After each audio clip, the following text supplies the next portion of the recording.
Então, só fazendo aqui um review do que a gente está falando, a gente vai fazer uma breve introdução aqui para os elementos tridimensionais, mostrando basicamente como é que ele é idealizado, o que o diferencia dos outros elementos que nós estudamos durante o curso.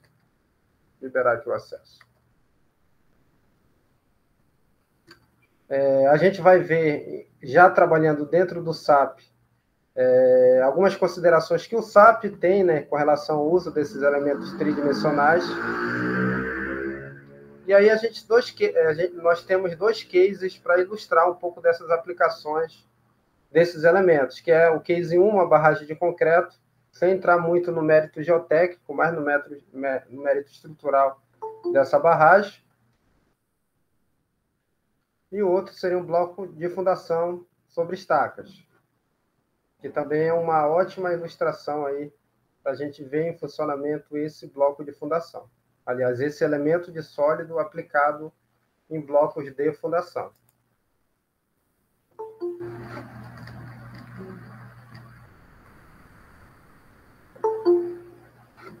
Vamos liberar aqui para o pessoal entrar, acho que tem que estar na tela, senão não vai.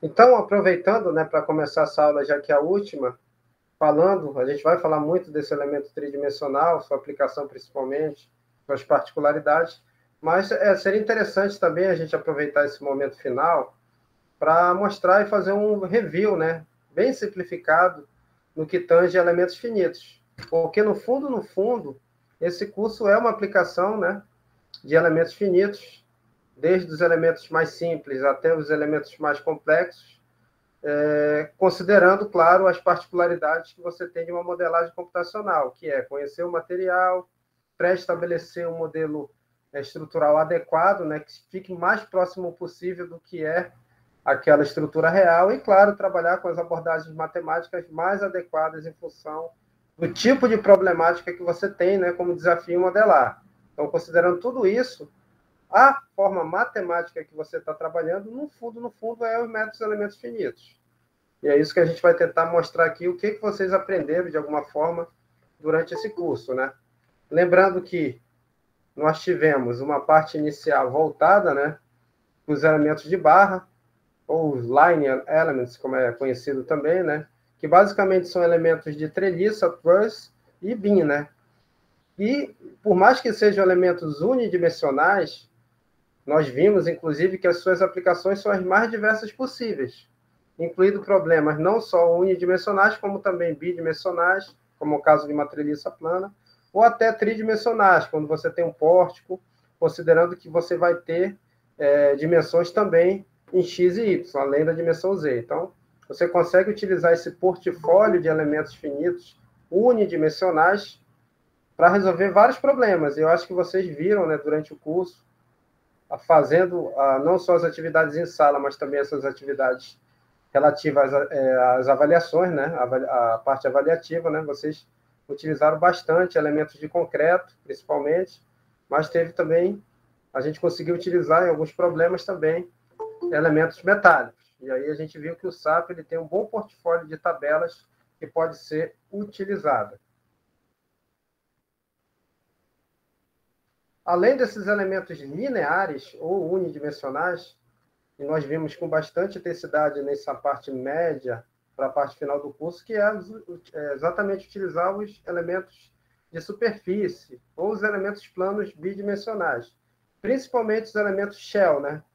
Considerando que é a formulação mais completa que nós temos para fazer esse tipo de modelagem.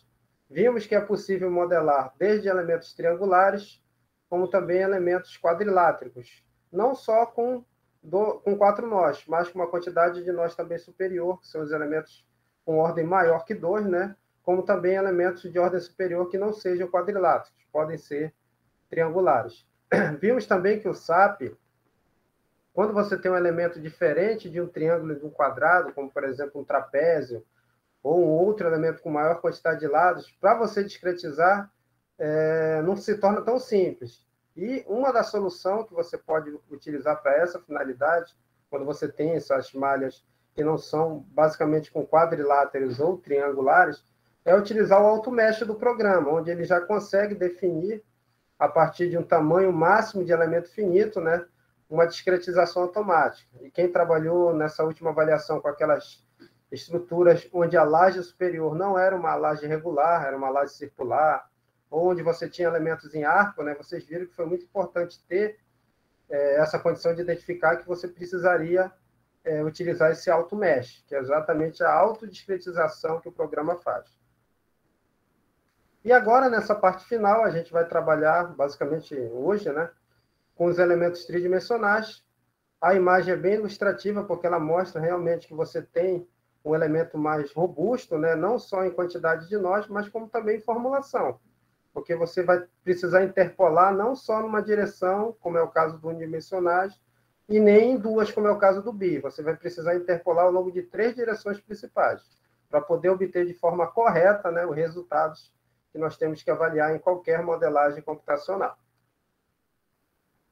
Sabemos também, né, que é muito importante, eu acho que a gente tentou bater nessa tecla ao longo de todo o curso, que você tem todo esse portfólio de elementos, dos mais simples ao mais complexos. Na hora do projetista escolher qual deve utilizar, ele deve levar em consideração vários parâmetros, desde aquela questão que tem a ver em chegar no modelo mais próximo da realidade, como também das limitações computacionais, de você utilizar modelos muito robustos para resolver um problema simples, e com isso ter um custo de processamento grande, que não é vantagem, principalmente a análise de elementos mais simplificados. Então, quais seriam esses critérios de escolha que a gente poderia dizer? Foi até uma questão que caiu nas avaliações que vocês fizeram, né? Basicamente, o que a gente tem que dizer é isso. No caso de elementos unidimensionais, nós vimos que, para caracterizar que o uso do elemento unidimensional é melhor comparado ao bi ou tridimensional, é entender que ele vai se comportar como uma barra. Ou seja, considerando as áreas, as dimensões desse elemento, no caso o comprimento L, a largura B e a altura H, com certeza, quando o L for muito superior a B e H, você pode trabalhar ele como um elemento de barra, ou como um elemento unidimensional. O custo que vai te dar ao fazer essa simplificação é pequeno, na verdade. Então, você tem um ganho grande quando faz essa simplificação, principalmente considerando o processamento de muitas das estruturas que são comuns aí nas atividades de um engenheiro civil, né? Não é à toa que praticamente todos os programas aí que estão no mercado modelam colunas e vigas como elementos de barra, cada um com a sua particularidade. E no caso de lajes, aí não tem jeito, a gente tem que trabalhar com elementos bidimensionais. E em alguns casos, como é o caso de grelha, né, os programas que utilizam a metodologia de grelha, aí você volta e trabalha a laje como se fossem várias vigotas próximas para fazer essa analogia de grelha a uma placa, né? E está totalmente correto no que tange a estruturas mais simples e convencionais. Falando um pouquinho do elemento 2D, né, é um critério bem simples, que tem a ver com o primeiro que nós mostramos aqui para os elementos unidimensionais, é estabelecer essa relação entre as dimensões, né? Quando a espessura desse elemento é muito pequena comparada às dimensões no plano, no caso aqui T é muito pequeno comparado à dimensão X ou à dimensão Z, você pode caracterizar que um elemento de placa seria, de fato, muito mais simples de ser utilizado para fins de modelagem. E é um critério importante para a gente simplificar e até fazer a distinção do seu uso comparado ao uso de um elemento sólido, que é um elemento mais robusto, que é um elemento tridimensional. Essas situações são características, né, para quem lembra lá de mecânica dos sólidos, quando você estuda lá o estado plano de tensões, né, que é o plane stress, e, claro, o estado plano de deformação, plane strain. Então, são condições que você consegue simplificar o seu problema, já que a espessura do elemento é muito pequena comparada às outras dimensões X e Z, no caso dessa figura aí. Essa é a condição fundamental para você pré-estabelecer o uso de elementos bidimensionais em detrimento a elementos tridimensionais. Ah, professor, então quando eu vou utilizar o sólido? Talvez seja uma pergunta bem adequada para responder, tá? Só dando destaque aqui ao estado plano de tensão e deformação. O sólido, basicamente, se a gente levar em conta o mesmo critério geométrico, ele vai ser utilizado quando você tem as dimensões x, y e z próximas, ou seja, você tem a formação do que a gente chama de sólido regular, onde não há uma distinção muito grande entre essas dimensões.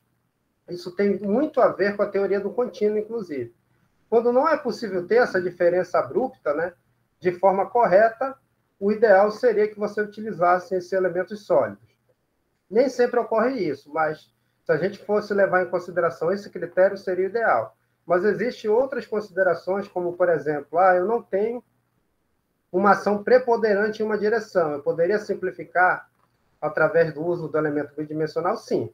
Mas se você tem ações em todas as direções e a sua estrutura ela vai ter, de alguma forma, essas dimensões muito próximas, você não tem uma muito maior que a outra, e, de fato, o uso do elemento sólido ele vai ser bem interessante e vai te conduzir a resultados mais próximos do real quando comparado com os elementos de placa e com os elementos de barra. Perfeito, pessoal? Alguma dúvida com relação a essa distinção?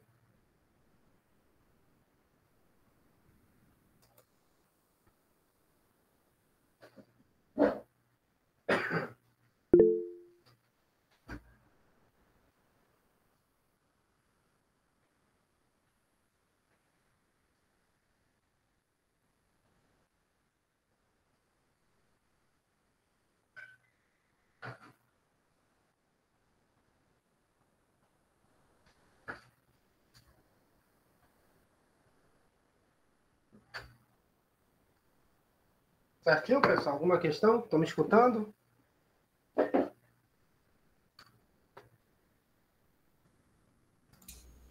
Sim, professor. Tá de boa. Tá de boa. Ficou então claro essa questão da diferença? Se alguém for para a área de estrutura, vai ser primordial saber diferenciar, né? E na hora de escolher esse portfólio de elementos, o mais adequado ao seu computador, ao programa que você está utilizando e, claro, ao problema que está sendo analisado.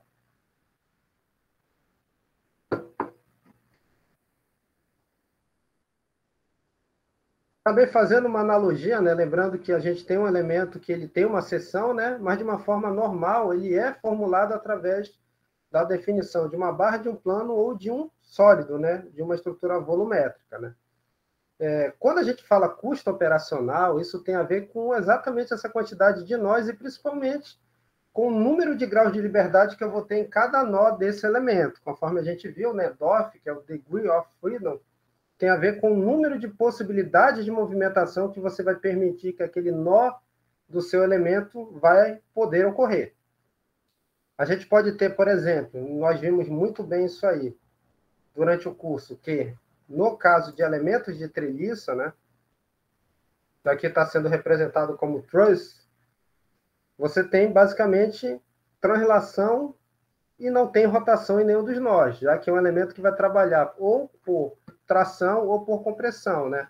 Então, em cada nó, você pode ter ali um grau de liberdade em cada um desses, mas dependendo se você tiver uma treliça plana, você teria até 3 graus de liberdade por nó, né? Considerando uma treliça espacial, né? Que seria o exemplo mais completo, né? Aí você poderia ter 3 translações em cada nó. Nunca rotação, tá? Você não admite rotação em elemento de treliça. Por definição, não. No caso de uma treliça unidimensional ou bidimensional, basicamente você poderia ter 1 ou 2 graus de liberdade por nó. No caso de um elemento de frame, que a gente pode dizer que é elemento de viga ou de beam, né? Você vai ter, aí sim, tem as rotações que estão sendo representadas aqui pelas setinhas vermelhas, né? Com 2 setas, para indicar que está girando em torno daquele eixo, né? Aí, para cada nó, né, você tem uma estrutura novamente com 2 nós, porém, agora você vai ter 3 translações e 3 rotações em cada um desses nós. Somando, no final, para o caso mais completo, 6 graus de liberdade nessa sua barrinha aí. No de treliça, você teria, no máximo, 3. No caso de elementos de placa, né, a gente vai ter, em cada um desses nós, dependendo do tipo de elemento que você está considerando, né, que você pode ter um elemento triangular com 3 nós ou o elemento quadrilátero com 4 nós, né? Você vai ter, pelo menos em cada nozinho desse, conforme a gente viu também no caso da viga, né, 3 translações e 3 rotações. E, dependendo da sua discretização, isso aumenta de forma significativa, né? Já que é fundamental, no caso do elemento shell, né, que são os elementos bidimensionais, você discretizar a sua estrutura para ter um comportamento mais próximo do que é real. No caso de um elemento de sólido, né, para você criar esse elemento, no mínimo você tem, conforme a gente falou, né, 8 nós.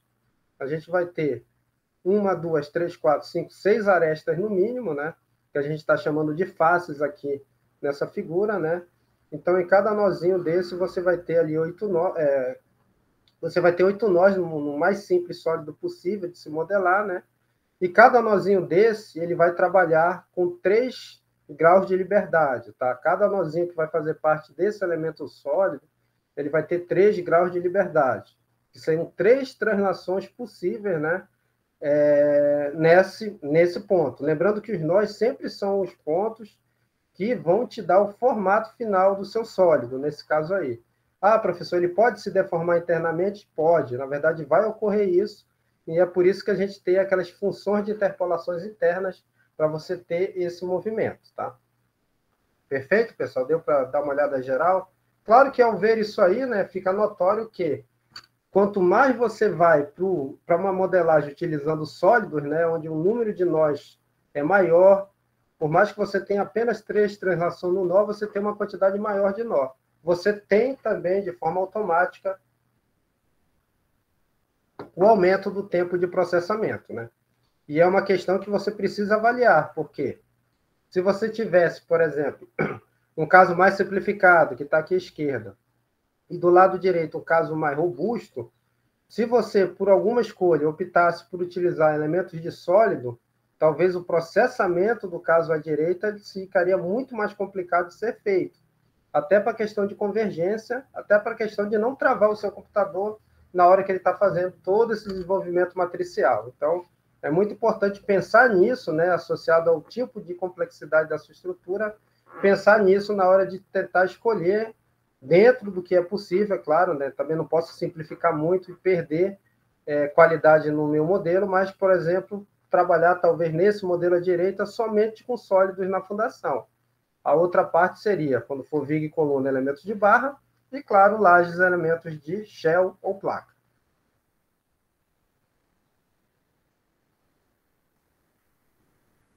Com relação à aplicação desses elementos tridimensionais, como eu falei para vocês, geralmente você tem essa aplicação quando você tem um elemento que tem as 3 dimensões próximas.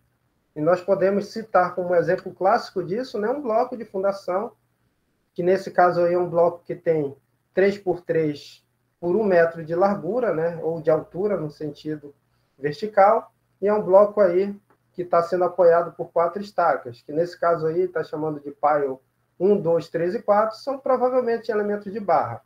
Em determinado ponto deles está sendo aplicado ali carregamentos verticais e carregamentos no plano XY, né? São iguais a 35 toneladas, inclusive, e lá na outro ponto também, por alguma questão aí que não vem ao caso a gente avaliar, porque seria um exemplo que nós nem temos o comando aqui. Mas percebo que nesse caso aí, dado que 1 metro não é tão menor que 3, você poderia utilizar, e deve, inclusive, né, para você ter assertividade no seu modelo, um elemento de sólidos comparado, por exemplo, a um elemento de placa. E utilizar elemento de barra aí, a não ser que você esteja trabalhando com modelo de bielas e tirantes, e mesmo assim requer alguns conhecimentos para trabalhar corretamente com esse modelo, com certeza não seria adequado. Aqui mostrando outro caso clássico, né? Nesse caso aí um radier, onde você está utilizando esse radier para ser a fundação, né? É a metodologia de fundação para essa estrutura vertical. Percebo que nesse caso aí também, por mais que eu tenha até uma espessura muito menor do que as dimensões x e y, né? Para você representar o comportamento de corpo rígido dessa estrutura, é interessante você modelar ela através de sólido. E com certeza você vai ter condição de identificar melhor esse comportamento, tá? É bem interessante também esse critério de escolha aí, quando você tem radiez como elemento de fundação. Saindo um pouquinho da questão da fundação, Alguns casos clássicos também que nós temos essa aplicação do elemento tridimensional são os casos de DAN, né? Não sei se vocês sabem, mas DAN são as barragens. E temos diversos tipos de barragem que você aplica esse elemento na hora de fazer uma análise computacional. Inclusive, a gente vai fazer hoje um exemplo mostrando exatamente, tentar modelar basicamente o que está nessa imagem aí. A gente vai atribuir algumas dimensões e vamos também ver como é que a gente lança o efeito da pressão hidrostática numa barragem dessa, tá? Eu acho que a gente não chegou a ver isso quando tratamos de elementos de placa. Então, barragens é um caso clássico, né? Falo barragens de grandes dimensões, mas também eu posso ter um muro de contenção, um muro de gravidade, ou outra estrutura que requer realmente a modelagem através de elementos sólidos. Outros casos também, que é muito interessante, né? Que são fundações para vibration machine, são equipamentos dinâmicos. Geralmente um conjunto compressor-motor. Como você precisa avaliar ele dinamicamente, o elemento de sólido ele consegue reproduzir melhor os modos que essa estrutura vai vibrar. São os famosos modos de vibração. Quando você modela através de um elemento de placa, você até consegue chegar nas tensões corretamente. Porém, o comportamento dinâmico dele não fica bem representado. Isso você encontra na literatura, bastante coisa falando sobre isso. E eu também posso compartilhar aqui nos 10 anos que eu trabalhei com estruturas dinâmicas, com certeza modelar a fundação de equipamentos dinâmicos utilizando sólidos é muito mais... te conduz a um resultado muito mais assertivo do que de placa. Falo por experiência mesmo. Nós chegamos a modelar várias fundações de compressores. Depois nós medimos a vibração em determinados pontos dessa fundação e vimos que o modelo com sólidos é muito mais próximo, né, os resultados obtidos nele do que quando você utiliza o elemento de placa. Então, outra aplicação bem corriqueira aí desses elementos. Alguém vê outra aplicação aí, pessoal? Ah, professor, será que eu conseguiria utilizar sólido para ser assertivo nesse tipo de modelagem? Alguém tem mais um exemplo aí que queira compartilhar?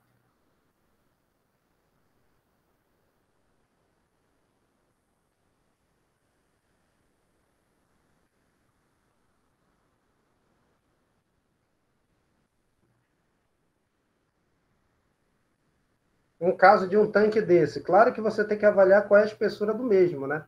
Será que poderiam ser utilizados elementos tridimensionais ou um elemento de placa resolveria? O que vocês acham?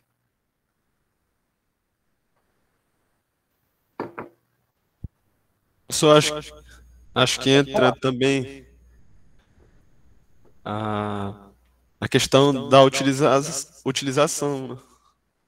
Se for um caso mais corriqueiro, né? Acho que não valeria tanto a pena uma análise mais refinada, né? Depende muito do case, né? Do que você tem, né? O que a gente pode perceber é que, como você tem esses tanques, e geralmente eles não são tão finos, né? Não é como um tanque metálico que você tem uma chapinha, claro, com os perfis metálicos fazendo o enrijecimento, mas geralmente tanques de concreto você tem uma espessura razoável por vários motivos, né? A questão da temperatura, né? A questão de ser uma parede estanque, por mais que você faça um revestimento, você requer que tenha uma determinada parede para não ter problemas com relação a vazamento, principalmente tanques industriais, onde você tem materiais agressivos, né? Como ácidos e outros materiais que agridem o concreto. Então, nesses casos aí, até por experiência eu compartilho, né? A utilização de elementos de sólido te dá uma ideia geral, não só do que vai acontecer na periferia, né? Mas principalmente o que pode acontecer dentro desse elemento, né? Quando você perde por algum motivo, né? Essa camada passiva inicial, que vai gerar uma estanqueidade, né? Por exemplo, entrou por algum motivo água dentro dessa parede. O que vai ocorrer? Além do vazamento, estruturalmente a gente poderia ter um efeito de poropressão como existe no solo? Alguns estudiosos falam que sim, né? Então eu só conseguiria produzir esse efeito em termos computacionais se eu modelasse através de um elemento de sólido, tá? E é bem simples, né? Principalmente dentro do SAP a gente fazer uma modelagem de um tanque desse. Outro caso bem aplicado. Pode falar. Eu fiquei pensando em relação a gasodutos ou oleodutos, porque a gente poderia fazer mais com placas, né? Mas nesse termo vazamento já não teria muito sentido, né? Porque daria para calcular como placa mesmo, não precisaria ser um sólido, não, né? Não, com estruturas metálicas, estou falando de gasodutos metálicos, né? Seria isso, Léo? Isso. Não, aí não, porque a placa é fina, né? É muito fina, inclusive. Aí esse efeito da espessura ele pode ser desprezado, né? Você analisa ele basicamente em estado plano, né? Mesmo considerando a curvatura. Agora, quando você tem uma estrutura de concreto, ela não é tão pequena essa espessura. E aí, de fato, você precisa avaliar o comportamento interno a essa parede, né? Aí o elemento sólido, né? Ele pode ter uma utilidade bem interessante nesse contexto, porque você pode dividir essa sua parede em 3 zonas: uma zona interior, uma zona exterior e uma zona média. Aí você consegue entender como a tensão ela vai percorrer essas regiões. É bem interessante mesmo. A gente pode até depois mostrar aqui rapidamente como isso é possível de fazer. Perfeito? Beleza, obrigado. E um caso clássico aqui, né, pessoal? Uma barragem em arco, né? A seção dela não dá para ter uma ideia, mas acho que é uma seção que não é constante, deve ter uma seção maior embaixo devido ao empuxo, né? E lá em cima, né? É claro, ela vai reduzindo ao longo da altura, né? Será que dá para modelar isso com um elemento diferente do elemento de sólido? O que vocês acham? Será que é possível?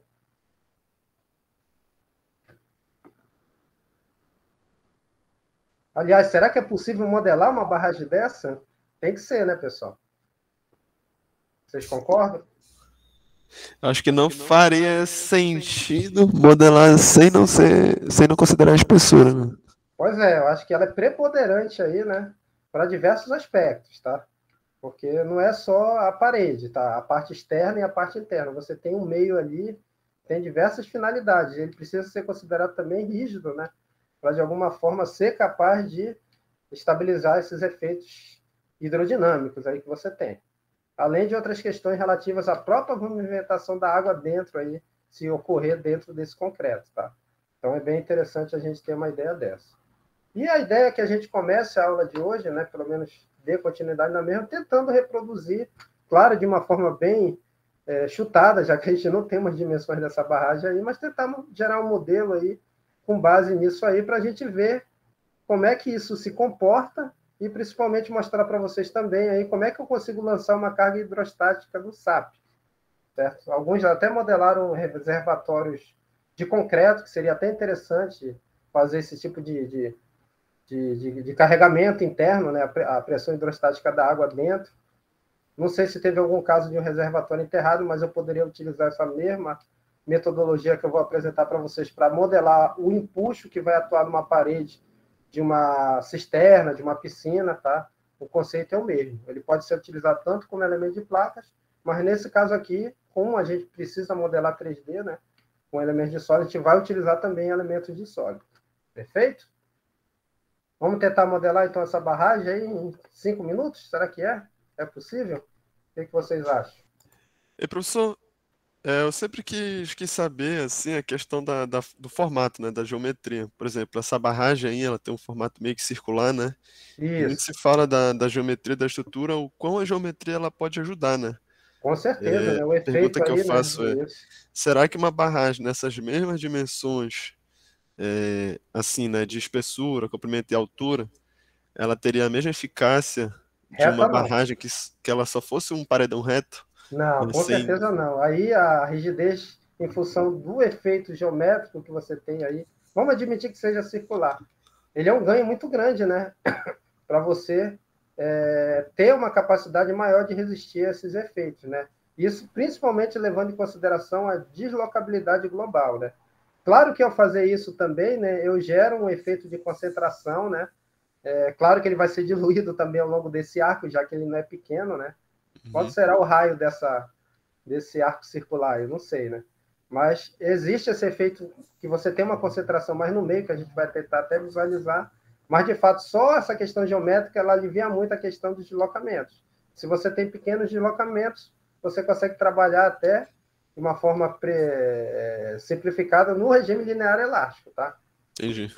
E, professor, tem, assim, desculpa a ignorância, pode ser uma pergunta besta, mas as pontes antigamente elas eram feitas nesse formato de arco, assim, né? Mas aí tem uma questão da gravidade, a intertravava pela questão da geometria e tudo mais. Existe alguma relação? Porque aí, no caso, ela está na horizontal, né? Não funcionaria a favor da gravidade. Mas, assim, segue o mesmo princípio de alguma forma? Sim, sim. O mesmo princípio, exatamente esse. É você vencer.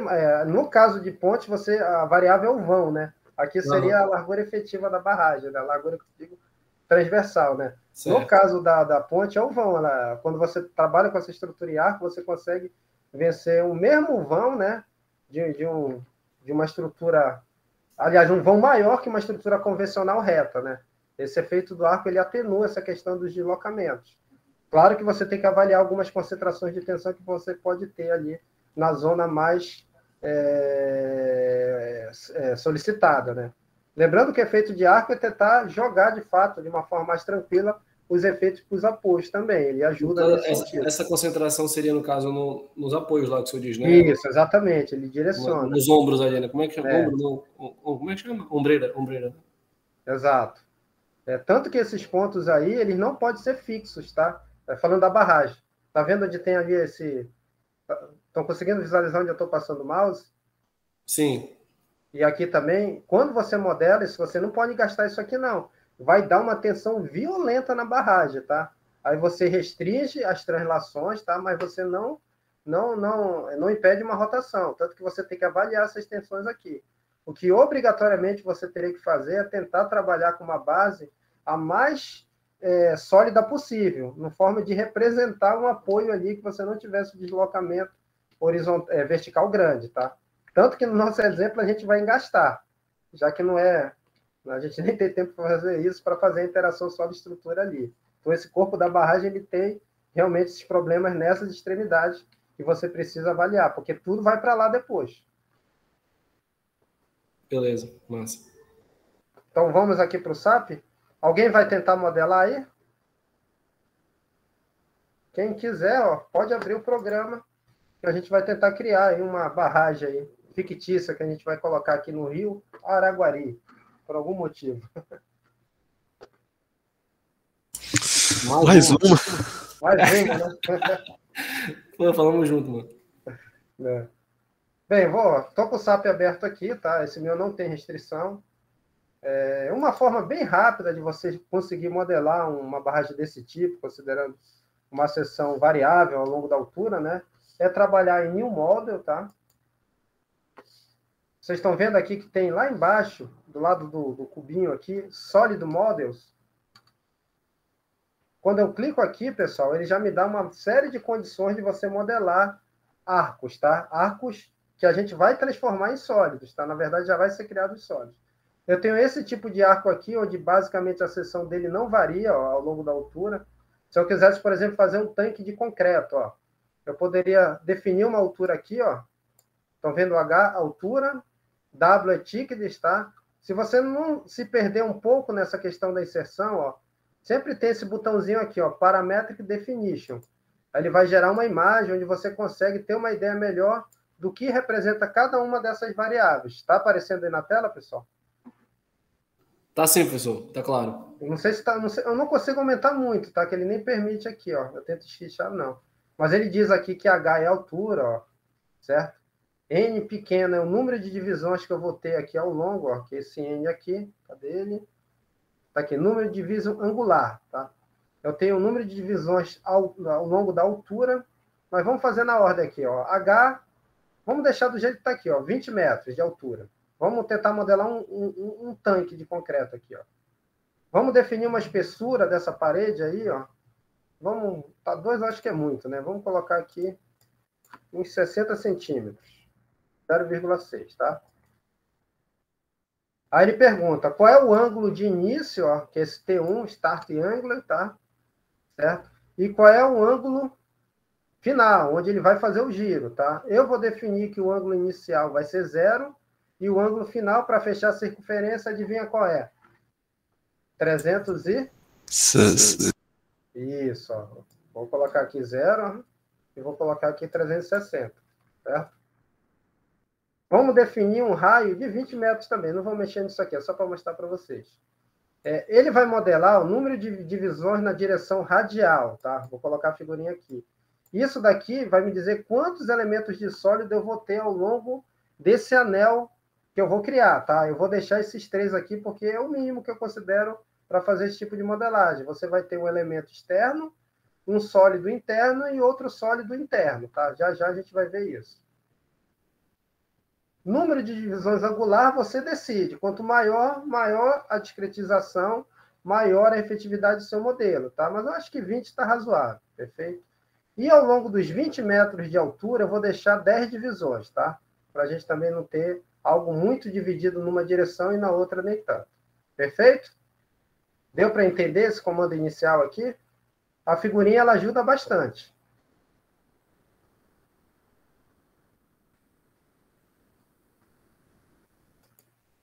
Se fosse o meu caso, eu poderia também definir uma origem, tá? Eu poderia dizer, eu quero a origem num ponto que seja diferente do 0,0, tá? Eu poderia dizer isso aqui para ele. Isso daqui é muito útil quando você já tem um modelo existente e você não quer modelar ele, essa sua parte aí, partindo-se desse mesma origem. Está muito longe, ou por algum motivo não é um ponto legal para você. Então, aqui você consegue inserir o seu modelo numa posição diferente daquele anterior, tá? Mas eu vou deixar, não vou mexer nisso aqui.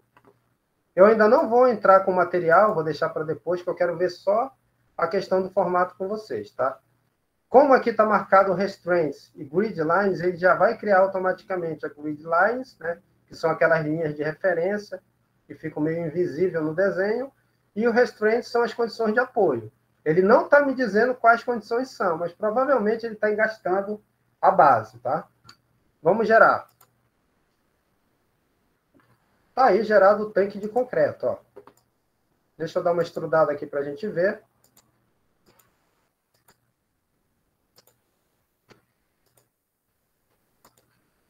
Ó, percebo que realmente, eu vou dar até um zoom aqui, ele engasta lá embaixo, ó. Claro que o sólido ele ficou muito maior nessa direção, porque eu só defini 20 pontos, né? Na altura eu defini 10. Eu poderia discretizar isso depois, dividindo os elementos de sólido em 2, só que eu teria que engastar esse novo ponto que vai surgir, né? Quando eu escolhi 20 pontos ao longo do diâmetro também, isso daqui gera essa descontinuidade, né, que eu tenho aqui, né? Quanto maior a quantidade de pontos, mais próximos eu chego da circunferência ideal, né? Mas não estaria errado, acho que está boa até essa discretização. Perfeito? E quando você seleciona, ó, diferente do elemento de placa, ó, olha só como aparece ele, ó. A própria seleção já te dá a ideia que ali você tem um sólido, ó. Consegue perceber isso? Sim ou não? Sim, professor. Sim, sim. Ou seja, eu tenho um elemento aqui, ó, vou até tirar o Extrude View, ó. Parece que tem 4 discretizações, né? Então tem 3 ao longo da espessura. Lembra que eu dividi por 3, o 60, plaquinhas, né? É como se eu tivesse 3 placas ali, né? Que são sólidas, na verdade, uma adjacente à outra, ó. Entendi. Certo? Deixa eu ver se eu consigo mostrar através dos nós aqui, ó. Ó, agora dá para ver, ó. Deixa eu pegar a luzinha aqui para a gente movimentar. Vou tentar dar um zoom aqui, né? Ó, primeiro sólido aqui, ó. Ele vai para lá, aí tem do meio, ó, e vai, e, claro, da extremidade. Perfeito?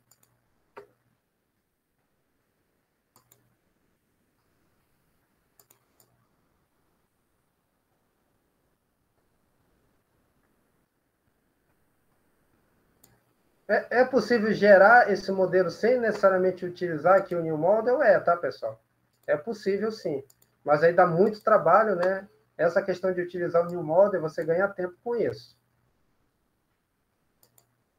Para fazer a barragem é só cortar no meio. Na barragem tem outro estilo, porque no caso da barragem, a gente vai ter a seção variando ao longo da altura. Ah, verdade. E nós não temos aqui, né? Aí dá um trabalho, tá? Aí, ó, aqui a seção ela é constante, né? A mesma espessura se repete ao longo de 360 graus. No caso da barragem, além de ela não fazer um arco completo, né? Ela tem uma variação da seção ao longo da altura. E para modelar isso dá um trabalho. Mas a gente já vai ver que aquele já te dá uma possibilidade bem interessante no que tange a isso. Então, recapitulando, tá? Isso daqui, diga. Eu fiquei pensando aqui. No caso, se eu tivesse uma variação, né, do leito do rio e tudo mais em relação à barragem, teria como eu exportar de algum outro programa, com algum plugin pelo SAP, para poder colocar esse relevo da maneira como ele se apresenta no fundo do rio? O que geralmente o SAP é para calcular, né? O que geralmente você pode utilizar é um programa que consiga ler tanto o que vem do SAP como o que vem da topografia, do relevo lá, para você identificar onde está batendo isso. Aí você traz para o SAP essa informação. Como é que você traz para o SAP? Você cria ali alguma marcação, que pode ser um nó, um grid, alguma coisa que você consiga identificar no SAP isso, tá? Dentro dele eu não consigo trazer para cá, pelo menos eu não tenho esse... Eu acho que ele não chegou nesse nível ainda, mas utilizando um programa intermediário, né, que consiga pegar, ler os arquivos do SAP e ler os arquivos que você está trazendo também lá, que vai trazer um relevo, aí sim, perfeito? Bacana, entendi. Vou fazer um novo aqui, isso daqui é só para mostrar. Se fosse o caso fazer um tanque de concreto, não só um tanque baixo, tá? Mas tipo aquele que tem no HU lá, provavelmente foi feito com formas deslizantes. Aí você poderia também fazer essa modelagem utilizando, como é concreto, elemento de sólido, tá? Mas o nosso objetivo é a barragem, né? Então, vou abrir aqui o New Model. Vou dizer que eu não quero salvar isso, né? Vou novamente lá em Solid Models. Só que em vez de utilizar esse tick arc aqui, ó, eu vou utilizar, ó, adivinha, variable arc, ó, tá?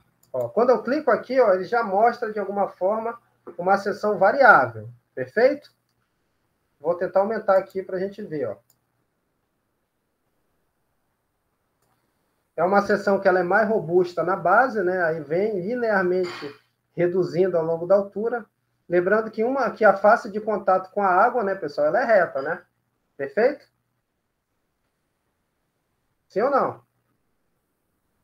Sim. Se não fosse reta, né, o que aconteceria aqui? O próprio efeito da água geraria um efeito vertical na barragem, né? E aí é outros 500, é outra análise. Nem sempre esse efeito é favorável, né? Então, essa parte aqui seria onde eu teria, né, a pressão hidrodinâmica, né? E esse daqui seria o corpo da barragem, né? Funciona mais ou menos como os muros de contenção, né, professor? A barragem, exatamente, é um muro de contenção, só que em vez de terra é água, né? É um grande muro de gravidade, né? Sem dúvida, exatamente. Que pode ser de concreto, como a gente viu na imagem, né?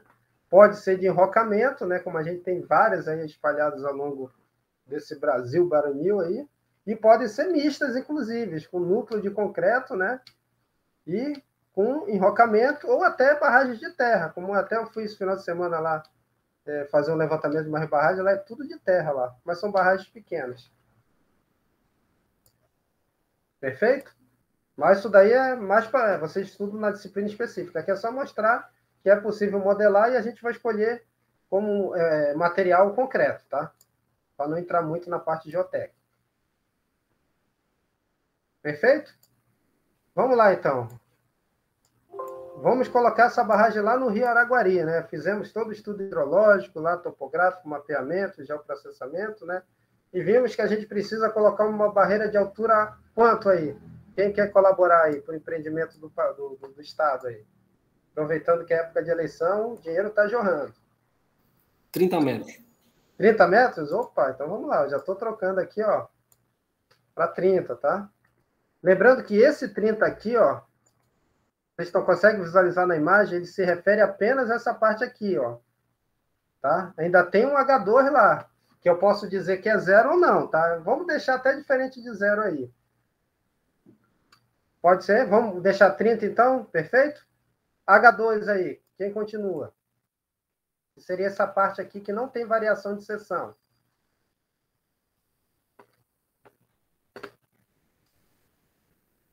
Deixar um carrinho passar por cima da barragem ali, né? Quanto será de altura a mais aí? Quem dá o bico aí? Raigo falou 5 metros aqui, professor. 5 metros? Já Raigo falou aqui, 5 metros. 5 metros. É que eu não estou vendo o chat aqui. Quem puder ler aí. Aí vem as espessuras, tá? W1 e W2. Ó, W1 é a maior lá na base e W2 é lá onde o carro vai passar. Digamos que eu tenho aqui, igual quem já foi lá em Itaipu, né? Tem até um passeio lá da barragem que você passa por cima dela, né? Então tem que passar ali um carro grande. Um veículo de médio ou grande porte. Quanto W1 e quanto W2? Quem ajuda aí? W2, 6. W26, já pensou no 33, né? Imagino isso. E o W1, que, claro, né, para ser uma barragem tem que ser maior que o W2, né? Senão fica uma barragem muito esbelta. 36? 36? Ela vai ser bem mais larga do que a altura, né? Mas é isso mesmo. Na ordem de 6 vezes. Oi? Na ordem de 6 vezes. 36, então? Vou colocar aqui, ó. W1. Já vejo que essa barragem vai deslocar pouco, porém o volume de concreto vai ser grande, né? Haja gelo. Haja gelo, exatamente. Cuidado com a reação álcool agregado, nesses volumes grandes, né? Não é porque a reação álcool agregado só ocorre na fundação, não dá na estrutura. Na estrutura, como tem um volume muito pequeno, né? Ela pode até ocorrer, mas ela não tem aquele volume todo para reagir de uma forma que você consiga dizer que ela vai gerar problema. Agora, quando você tem essas estruturas com muito volume, além da questão da temperatura citada aí, essas reações de expansão, né, elas têm que ser controladas aí, todo o controle de qualidade dos materiais que serão utilizados nesse concreto. Bem, o arco, pessoal, ó, ele está dizendo aqui, o valor default, que ele vai sair de 45, ó, vou até colocar a imagem aqui, e vai até 135, né? Não é isso? Ó, o T1 aqui ele está a 45 graus aqui, e para ficar simétrico do outro lado ele está indo até 135. Olhando a imagem, pessoal, eu apaguei a imagem agora, eu acho que... Ah, não, está no slide. Olhando a imagem, eu acho que é mais ou menos isso. O que vocês acham?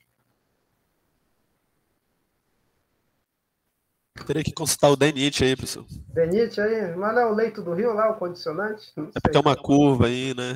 Tem que... Não, eu nem estou muito preocupado com o geométrico lá em cima, mas eu digo a barragem mesmo, né? Claro que aí é aquilo que o Leão falou, né? Tem que avaliar todo a questão do relevo, né? São vários estudos preliminares para você definir essa geometria. Digamos que já chegou para a gente isso mastigado e a gente vai adotar de fato o que está aqui no programa, né? Que é começando em 45 e terminando em 135, tá? Pode ser? Tá show. O silêncio também é um sim, né? Dependendo da situação. Para fechar, pessoal, a gente precisa definir esse raio aqui, ó. Ele vai ter um centro aqui, e esse raio ele equivale à face externa, pelo que eu estou vendo, né? Ou é interna? Agora eu fiquei na dúvida. Eu acho que não, a interna deve ser essa e a externa deve ser de lá. Então é externa, né? Quanto a esse raio? Ele não pode ser muito pequeno, também não pode ser muito grande, né? De fato que você tem uma barragem muito... O que vocês acham?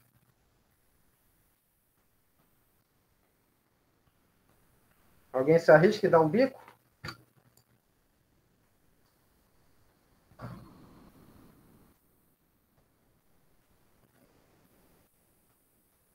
Deixa o 40 para ver o que vai dar?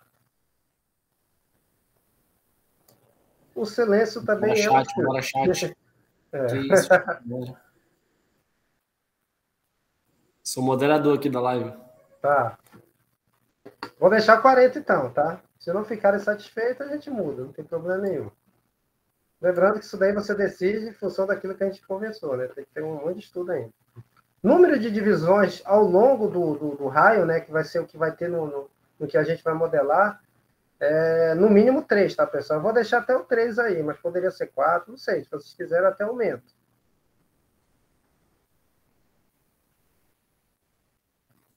Vou deixar o 3 aqui, tá? Professor, bora botar o raio 150 metros. Tudo isso? Tá bom. Tudo isso, professor. Perfeito. A meio quilômetro. Tá. Número de elementos. Deixa o 3 ou quer colocar mais um? Para ter 2 internos e um interno e outro externo, né? Fazendo o sanduíche lá do elemento final.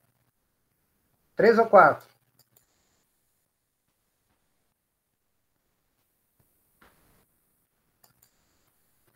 Vou deixar 3 então. 20 para divisão angular, né, pessoal? Lembrando que a divisão angular é exatamente como eu vou discretizar assim, ó. Tá? A gente viu que 20 para 360 graus já até ficou pequeno, né? A gente deveria ter discretizado mais. Mas para essa variação aqui, eu acho que está legal. Então, vou deixar 20 aí. E ao longo da altura, aqui está 10. A gente está com uma altura de 30 Professor, metros mais os 5, né? Diga. o Raí perguntou aqui se 3 não fica pouco discretizada a base, só com 3. Porque se a gente Fica. fosse analisar, a parede viria reta aqui, né? E aí teria 3 na parede. Mas quando a gente vai pensar nessa angulação, né, da base, aí ficaria pouco mesmo, concordo com ele. Principalmente porque tem 36. É exatamente isso. Por isso que eu estou perguntando. Não mexi ainda. Pensar no computador aí, professor. Bora botar mais. Pensar no computador agora. Tem que fazer um AutoCAD para dar uma sacada? Eu acho que a gente coloca mais. Quanto? 5 ou 6? O seu computador é bom? Não, fica tranquilo aqui. Aqui não dá ruim. Eu botei fé. Tá, aqui é cluster, né? Tá vários ligados ao mesmo tempo. Tô brincando. Só falta dar fatal erro e acabar. Vou deixar 6, tá? O Raigo concorda aí? Só não pode ser 100, também já é brincadeira já, né? Até para ver vai ser ruim. Vou deixar 6 aqui, tá? Ao longo da altura, ó, 30 mais 5, 35 metros. Se eu dividir 10 partes, né, vai ter um elemento ali a cada 3,5 metros. Eu posso colocar o quê? 15 aqui, tá bom? Vamos ver o que vai dar, né? Ah, não, perdão, ó. Cuidado aqui. Aqui ele está fazendo divisões distintas, ó. Do bottom e do top. O que é bottom? É aqui, ó. E do top é lá em cima. Como o bottom ele é maior, né?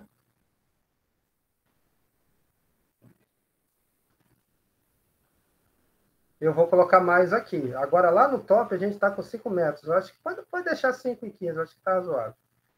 Vamos deixar assim. Posso dar ok? Alguém ainda quer que mexa alguma coisa? Infelizmente, ele não dá o preview, tá, pessoal? Era bom para a gente dar uma ideia, que se tivesse uma imagem aqui do lado, para ver como é que tá. Vou dar um ok aqui e vamos ver o que vai dar. Ó, tá aí a barreira, nova barreira de Ferreira Gomes aí. Já pode colocar na imprensa. Tô brincando, tá? Cuidado com a imprensa. O que acharam da barreira aí? Da barragem, desculpa.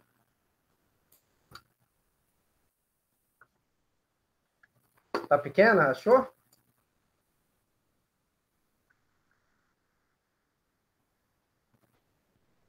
Não, deve ser um pequeno afunilamento do rio que a gente tem ali, né? Aí, só para gerar uma energia complementar, né? Lembrando que hoje, né, entrando nos offers a energia hidrelétrica é muito cara, tá, pessoal? E é muito dependente das condições climáticas. Então, hoje já está partindo para outras modalidades aí, não tenha dúvida disso. Mas vamos considerar para a gente não mexer, né? Que deu isso aqui, ó. Chegou esse pré-projeto lá, né? É uma barragem que tem uma largura boa, né? Conforme a gente já viu, né? Considerando essa altura, ó. Percebo que, ao gerar um modelo, ele pegou lá embaixo, tá? Não sei se está claro de ver. Ele engastou tudo que é nó, tá? Como se eu tivesse ali um terreno totalmente deslocável embaixo desse corpo da barragem, certo? E nas extremidades, vamos tentar pegar um nozinho desse aí, ó. Se eu consigo aqui. Ele não engastou, ó. Tá uma simbologia diferente. Vamos ver o que ele fez aí, ó. Vou escolher esse aqui. Ó, não sei se dá para ver, tá, pessoal? O que ele restringiu? Deslocamento na direção 1, que é a direção X. Deslocamento na direção 2. Rotação na direção ao longo do eixo 1. Rotação ao longo do eixo 2. E, claro, rotação ao longo do eixo 3, tá? Perfeito? Ou seja, esse ponto ele pode se deslocar, né? Apenas na direção 3, né?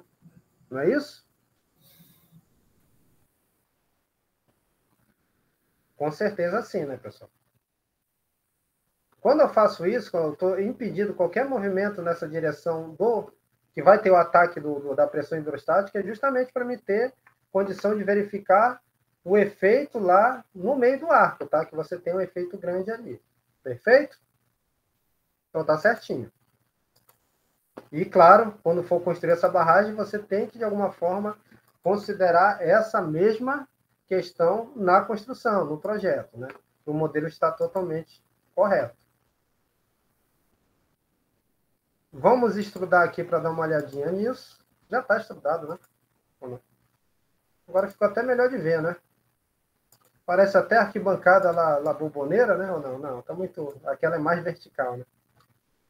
É 1/4 do Coliseu. Tô brincando. Algum comentário com relação ao geométrico aí, pessoal?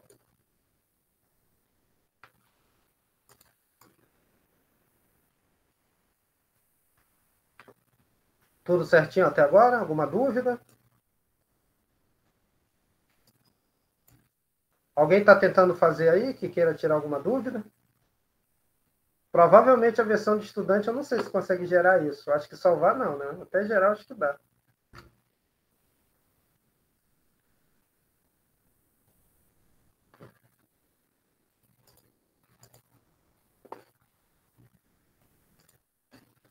Bem, para ser barragem, né, pessoal? Lembrando que o SAP ele já gera aqui, ó, vou até mostrar para vocês o peso próprio dela, tá? Claro que para gerar corretamente ainda preciso definir esse material, que a gente vai fazer daqui a pouco. Ele não sabe, ele sabe que tem um sólido aqui, mas a gente não disse o que é. Só que a gente tem como carregamento preponderante aí o que, pessoal? A pressão hidrostática, né? Vocês concordam? Com certeza sim, né? E aí vem a pergunta-chave. Como é que eu lanço uma pressão hidrostática nessa barragem aí? Alguém tem uma sugestão? Considerando que eu só tenho elementos sólidos. Lançaria ela como uma área, na área da frente, sei lá. Lembra, isso é interessante, né? Nessa área aqui, né? Da frente, ó, vou até tentar girar aqui. Aqui é onde eu vou ter a pressão da água, né? Essa pressão hidrostática, eu vou colocar novamente aqui na vista de topo, tá? Opa. A outra. Ó, ela só vai agir nessa primeira camada do sólido, a priori, tá? Ela não pode agir nas outras, né? Você tem na parede dele externa a ação direta dessa pressão, né? Então não adianta eu selecionar todo o meu modelo, né? Que vai dar problema, né? Eu vou pegar todo ele e vou lançar em locais que não existem, perfeito? Não é tão simples lançar isso, né? Principalmente considerando também essa questão do ar. Vocês concordam? Sim ou não? É, de fato. Certeza. E aí, será que a gente não consegue? Ou tem uma solução? Deve ter, né? Pelo menos eu lembro que tinha, agora só não posso passar vergonha. Bem, no SAP existe um comando que a gente não chegou a utilizar, tá? Porque eu acho que nós não fizemos nenhum exemplo de reservatório. Mas existe um comando chamado Joint Partners, que eu vou mostrar para vocês. Antes disso, a gente precisa definir esse carregamento, né? Dizer que aí eu vou ter um empuxo aí. Então, vamos aqui, ó, da forma que vocês já conhecem, definir ele, Load Partners primeiro, né? Vamos chamar aqui de empuxo, pode ser? Aí eu vou colocar só o H2O aqui para a gente saber que é da água. Vou considerar que não tem empuxo, né? Eu vou deixar um live aqui, só para ele não somar o peso próprio, e vou adicionar. Empuxo H2O, tá? Só criei, mas não tem nada atribuído. Então vamos lá. O primeiro passo, pessoal, para mim utilizar esse comando aqui, ó, que é Joint Partners, eu vou precisar aplicar ele, tá? É selecionar os nós que eu vou aplicar esse tipo de variação, tá? O que ele faz aqui? Eu não vou entrar no mérito de explicar basicamente isso aqui, porque ele pode ser utilizado para diversas finalidades, não só para empuxo, tá? Até carga de vento, dá para utilizar tudo isso. Mas, se eu não me engano, eu coloquei aqui alguma coisa que vai tentar mostrar isso aí, tá? Tá aparecendo a tela aí do slide? Sim ou não? Sim, professor, tá aparecendo. Tá aparecendo, né? Ó, aqui, imagine que isso daqui é um corpo de uma barragem. Basicamente, seria o que a gente modelou aí, tá? A gente precisa definir, né, o que ele está chamando de zero datum aqui, que seria a altura máxima, né, que seria o NA máximo do fluido, né, que ele vai atuar na minha estrutura, que eu estou chamando aqui de Z, ó. Esse Z está sendo lançado da origem do meu sistema de coordenadas Z, né, até esse ponto aqui que eu vou ter que pré-estabelecer, tá? E eu posso dizer que todos os nós que estejam abaixo desse zero datum aqui, ou seja, desse NA máximo, eles vão sofrer um efeito de distribuição de forças, tá? Que a gente vai transformar para a área, na verdade vai jogar na face do sólido, né? Obedecendo uma determinada lei de formação, que pode ser uma parábola cúbica, uma parábola do segundo grau, mas no caso de empuxo, você já sabe que como é que é representado o empuxo da água atuando numa parede, tá? Lembrando que a gente vai aplicar desse lado, tá? Que é o lado reto. Qual é o tipo de carregamento que eu consigo dizer que ele equivale ao efeito de empuxo numa parede? É o carregamento Alguém ia falar? Triangular, né? Triangular, exatamente. Eu uso ele para pressão hidrostática, né? Uso para calcular os empuxos de terra e outras considerações que têm a ver com essas pressões laterais, quer seja devido ao solo, quer seja devido à água, ou outro material que produz esse efeito, tá? E é isso que a gente vai dizer para ele, tá? No caso de uma pressão hidrostática, né, basicamente ela vai variar linearmente e essa variação é dada pelo produto do peso específico do fluido, que no caso é a água, 10 kN por metro cúbico, por Z, né? Já que lá em cima ela é zero, vocês concordam que aqui ela vai ser zero? E lá embaixo ela vai ser o quê? Gama vezes Z. Correto? Deu para entender? Vocês querem que faça uma figura aqui ou ficou claro? Tá claro, professor. Perfeito. Então vamos lá para o SAP, tá? Então eu vou reproduzir esse carregamento triangular e o SAP ele vai entender, tá, que os nós que estão abaixo desse nível aqui que eu vou determinar, desse Z, eles vão ter esse efeito que vai ser distribuído linearmente, tá, ao longo da altura, e os nós que estejam acima dele não terão, tá? Ok?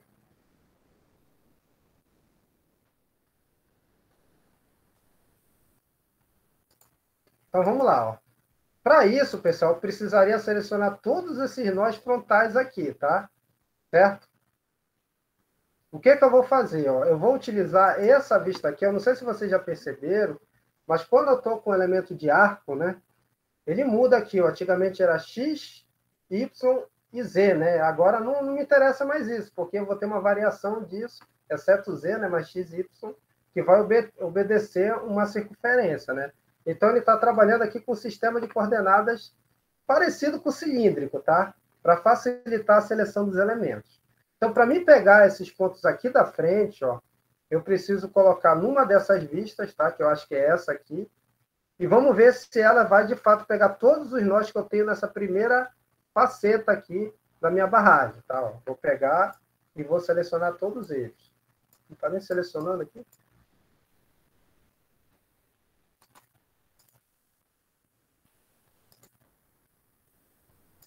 Agora. Ó. Será que selecionou apenas os nós de lá?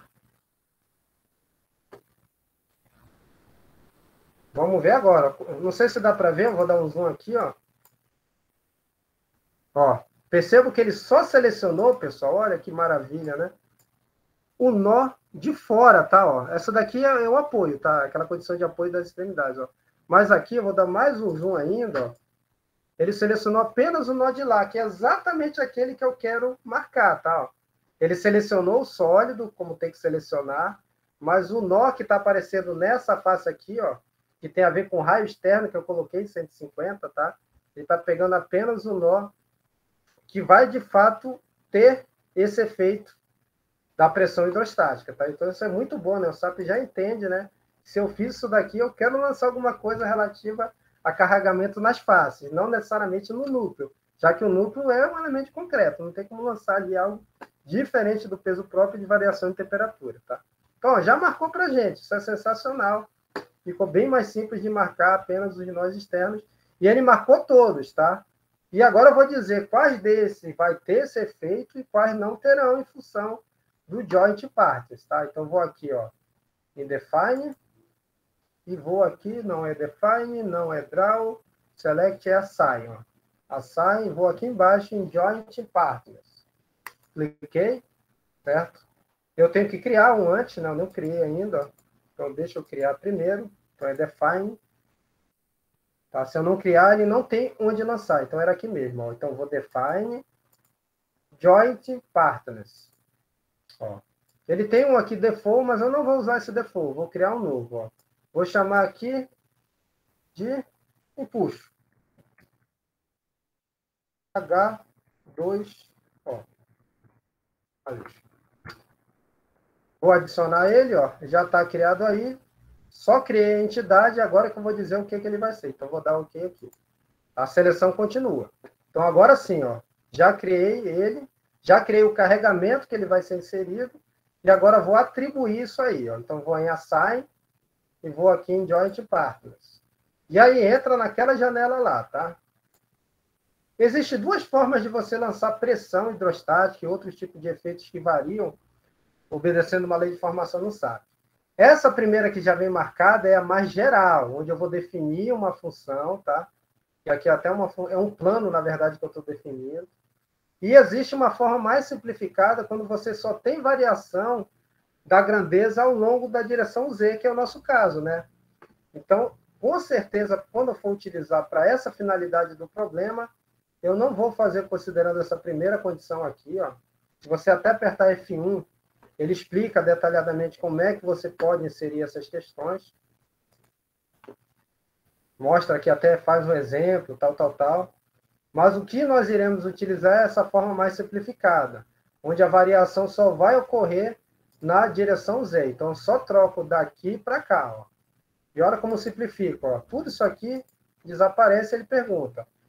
Z coordenado em metro, qual é o peso específico em quilonewton por metro cúbico, e se tem algum tipo de restrição aí, sei lá, por algum motivo é um reservatório que tenha mais de um fluido, sei lá, pode ser isso. Aí você pode colocar.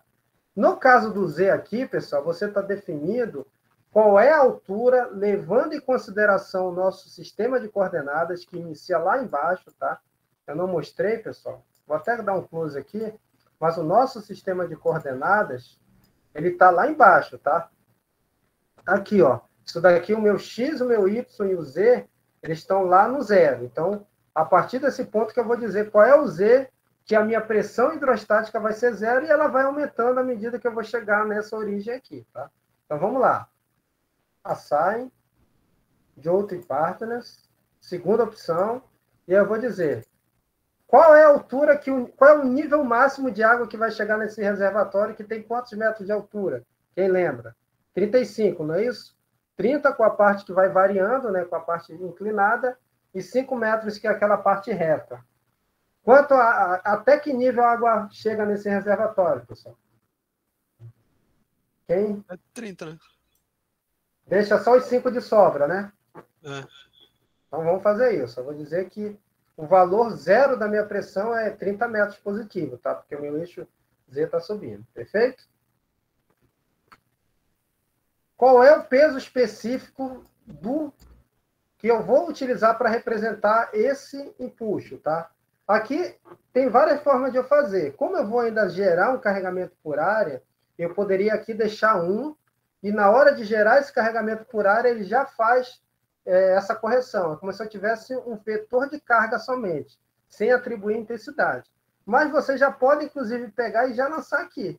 Qual é o peso específico da água? Vamos fazer dessa segunda forma, que é já lançar aqui, e quando eu for gerar o carregamento por área, né, ele já vai, eu só coloco 1 lá, porque aqui já está o 10. Qual é o peso específico da água? 10 kN por metro, tá, pessoal? Perfeito? Metro cúbico, desculpa, tá? Por metro nunca, né? Quilonewton por metro cúbico, tá? Se por alguma razão, além dessa pressão que ele vai gerar, houvesse também uma carga distribuída nessa área, nessa face que eu selecionei, eu poderia colocar aqui, tá? No caso de muros de arrimo, né? Quando você tem uma carga ali na parte do terrapleno, devido a um veículo, algum tipo de equipamento ali, você inclui, além da pressão, né?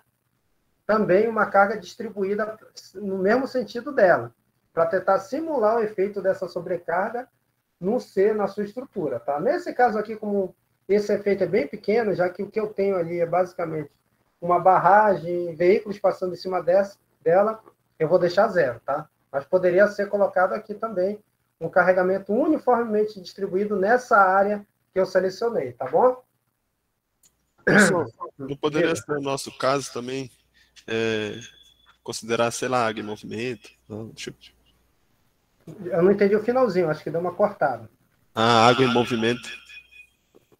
Aí a água em movimento é dinâmico, tá? Aqui a gente está fazendo apenas Só o estático. só o estático, né? Aí é outro nível. Aí, como falava meu professor, o buraco é mais embaixo, literalmente. Tá? Mas sim, nesse tipo de estrutura eu teria que considerar sim. Mas como o nosso caso é um caso acadêmico, é só a pressão hidrostática mesmo, tá? Perfeito? Certo. Vou deixar zero aqui, tá? Então, estou lançando uma pressão hidrostática que ela vai iniciar lá em 30 metros e vai aumentar em função da profundidade, tá? Posso dar um apply e posso dar um OK. Ele já lançou lá nos elementos, tá? Deixa eu ver se eu consigo visualizar. Tem que tirar o Field View.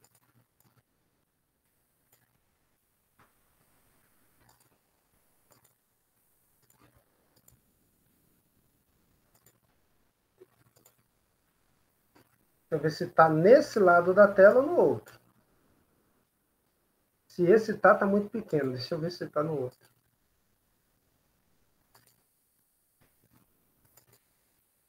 Então, vamos girar. Está nesse aqui, ó. Então, esse daqui eu vou voltar. Uma posição que não me atrapalhe. Vou salvar, tá, pessoal? Vai que acontece algum desastre. Vou chamar aqui de aula final. Tá? Vamos dar um zoom aqui para ver se ele fez o Júlio está longe hoje. Oi? O Júlio está longe hoje, relaxa, não vai dar nenhum problema. Sei lá, né? O pensamento tem forças. Essa é a história, né? Vai ser lembrado naquelas reuniões de colegas de turma. Júlio, você lembra quando eu estava fazendo a prova e você desligou acidentalmente meu computador? Lembro. Do vídeo do transformador de Macapá. Supostamente acidentalmente. Entre muitas aspas, acidentalmente. A gente parte do pressuposto sempre que a pessoa não fez por querer, né, pessoal? Eu acho que não foi o caso, de fato. É a pressão da prova, né? Assim mesmo. É a pressão da prova. Ó, eu não sei se dá para ver, eu vou tentar mostrar, tá? Vou pegar uma translação aqui, ó. Mas ele criou umas setinhas aqui. Sempre que vocês quiserem aumentar o número, tá? Por algum motivo o número está pequeno aqui do SAP. Vocês vão aqui em Options, vão aqui em Dimensions e Tolerance, tá? E aqui tem máximo Graphic Font mínimo, tá? Esse mínimo você aumenta. Bora colocar 5 aqui, ok. Aí vai aumentar o valor da letra. Aumentou. Não sei se ajudou muito. Que número é esse aqui de baixo? Vocês estão conseguindo ver qual é? 300, né? Dá para ver. Quanto? 300. 300, né? E tinha que dar 300, né, pessoal? Não era 30 metros? 30 metros vezes o peso específico da água, que é 10 kN, dá 300 kN ali, né? Por metro, né? Tá perfeito? Então, eu percebo que, de fato, ó, olha, eu tinha selecionado todos os nós, lembram disso? Ó? Os que estão acima do 30 metros, ele não pegou, né? Certo? Pegou apenas os que estavam abaixo dele, incluindo ele, que é 0, né? E foi, ó, fazendo uma relação linear, onde esse carregamento ele aumenta à medida que eu vou ganhando profundidade, correto? Deu? Ficou claro isso aí para vocês?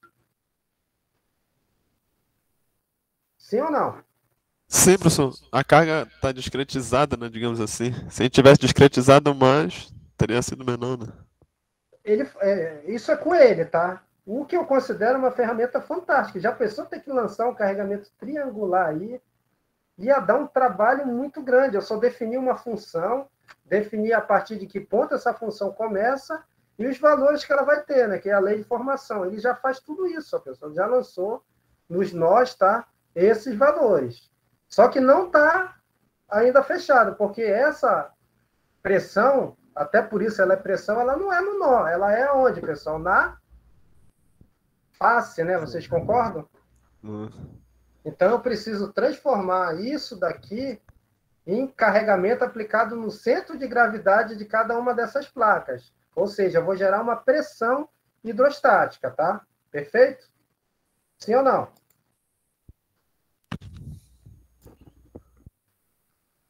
Então, ó, já vou selecionar aqui só os elementos de borda, tá? Como é que eu sei que eu selecionei só eles? Ó, que eu estou aqui, ó, na circunferência de raio 150, que é externo, tá? Para fazer isso, pessoal, o que eu vou fazer? Eu vou aqui em Assign novamente, tá? Certo? Só que agora eu vou precisar gerar o carregamento aonde, tá? O que eu tenho modelado aí? Nós e sólidos, tá? Então eu vou lançar já no sólido, considerando a face que eu quero lançar, que é essa face externa, tá? Então eu venho aqui em Solid Loads, e o que eu quero aplicar? Força no sentido gravitacional? Não. Poropressão? Não. Ó, essa poropressão é bem interessante no conceito estrutural, não é só a geotecnia, tá? Eu quero lançar uma carga por superfície, né? Na área que eu vou lançar. Poderia lançar um efeito de temperatura, ou uma deformação devido a alguma questão, mas o nosso foco aqui é Surface Pressure. Tá? Cliquei nele aqui, ó.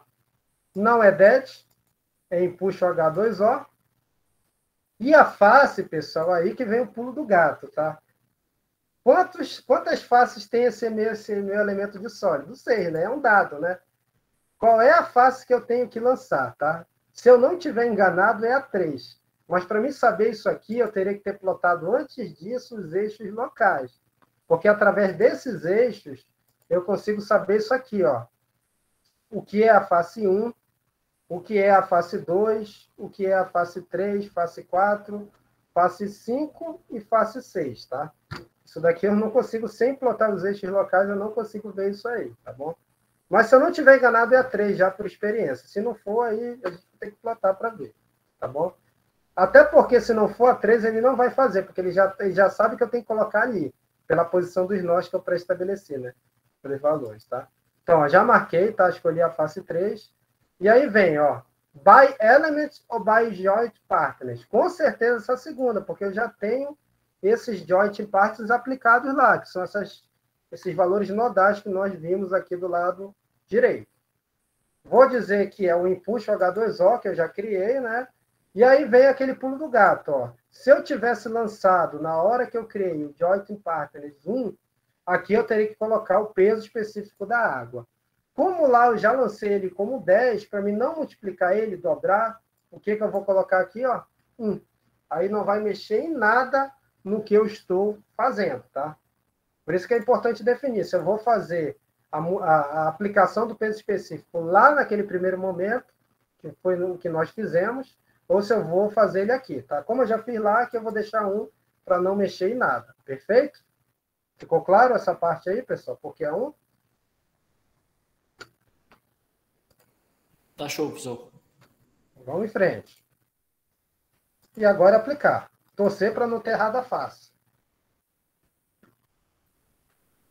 Agora ele aplicou desse lado aqui, né? Aí eu...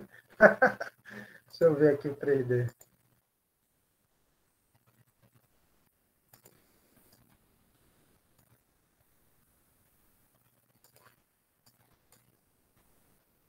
Vai aparecer só aqui mesmo. Vamos ver aqui.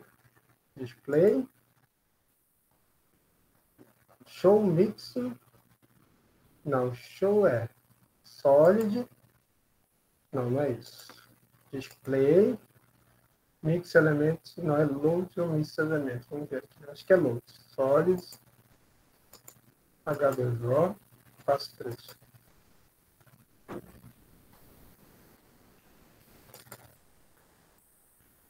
Eu acho que errei a face.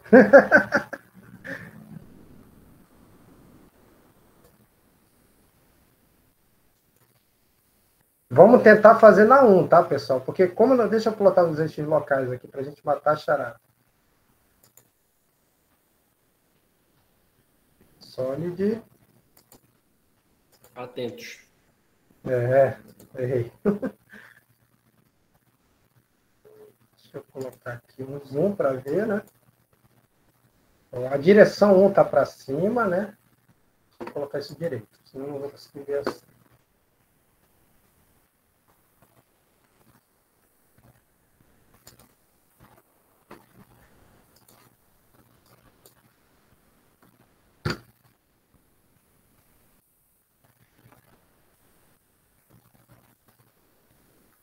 O verde está para cá. Professor, Não é melhor Oi? botar ele chapado, né? No RT lá, pra ficar melhor. Pode ser para ver, que eu estou vendo aqui já direto. Vamos ver aqui se fica melhor. Vamos colocar aqui no RZ primeiro. Deixa eu ver se aqui dá para ver. Aqui está melhor. Só que mais um pouco de zoom, né?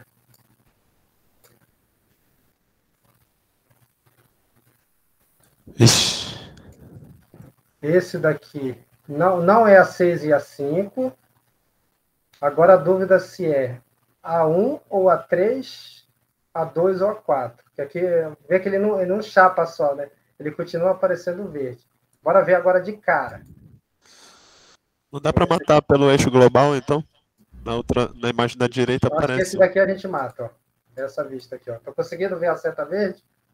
Ah, agora. Qual é a seta verde? É o eixo 2, né? Não é isso? Bom. Então eu tenho que lançar, vamos ver aqui na figurinha de novo, ó. O eixo 2 é para cá, né? Então é na face 1. A face 3 deve ser de dentro. Por isso que ele não lançou. Eu acredito que seja a face 1, tá? Vamos ver agora. Então vamos fazer a mesma coisa, pelo que eu estou vendo aqui.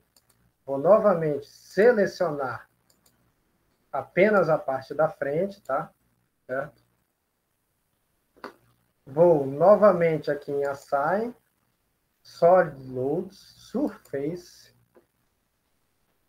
Em vez de ser a face 6, vai ser a face 1, né? Load Partners OK. Aqui eu não vou multiplicar porque já está. Apply OK. Vamos ver lá agora.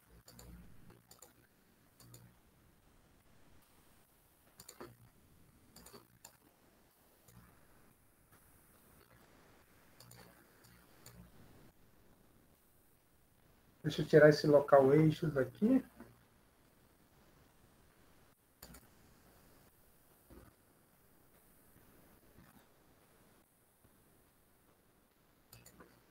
Apply. Vamos tentar plotar agora.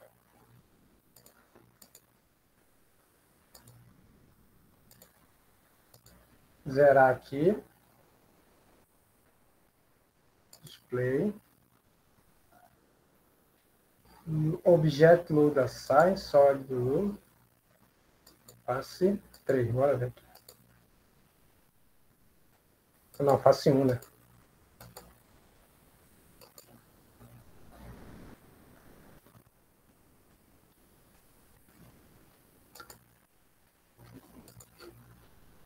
Tem duas coisas que podem estar ocorrendo. De fato, ele não está mostrando aqui. Ou a gente tem errado a face novamente. Vamos ver agora.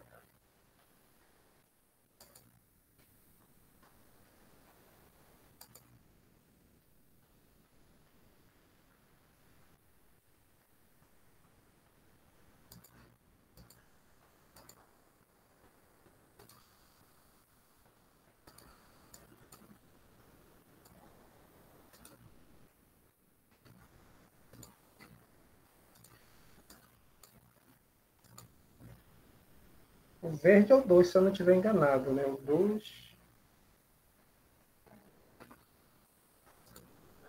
Professor, eu vi que o Y é o azul. Não sei se ajuda. Então é esse aqui, ó.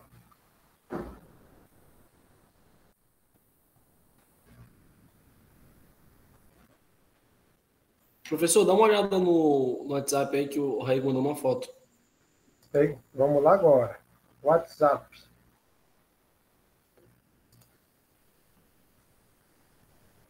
eu pegar aqui no celular que tá mais fácil.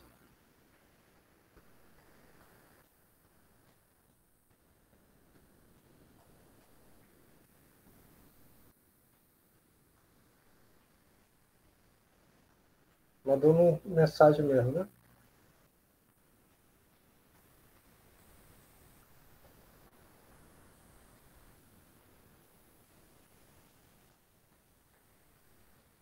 Ó, na 3 apareceu, exatamente. É. Engraçado, no meu não apareceu, não. Tá correta a imagem dele. Foi na 3, né? Aí que eu confirmo. que foi o que nós fizemos aqui, né? Deixa eu tentar de novo. Vamos fazer aqui o RG.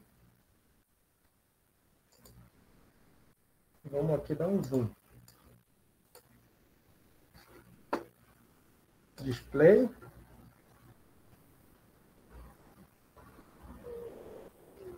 Solid. Empuxo. Face 3. Apply. Engraçado, aqui não está aparecendo. Na imagem que ele falou, apareceu.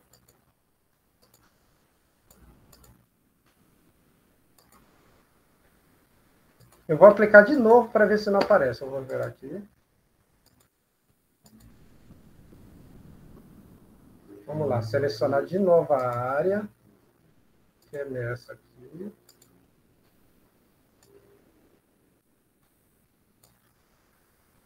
Vamos de novo em Assign. Solid Looks, Solid Pressure. Face 3. Jot Pattern, Jot Load OK. E aqui um. Apply. Ok. Vamos ver aqui.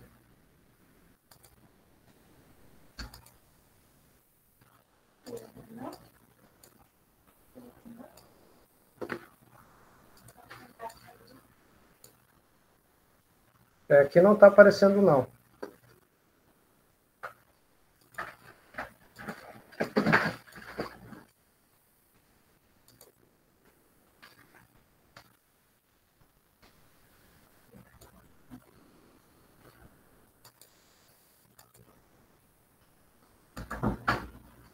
Eu vou verificar se não é só uma questão gráfica, tá? Para ver se ele está gerando esse carregamento mesmo. Porque geralmente ele representa uma setinha, até o que o Raigo colocou aí, quando você faz essa questão da aplicação na face correta, né? Na 3 aqui ele não gerou pelo menos.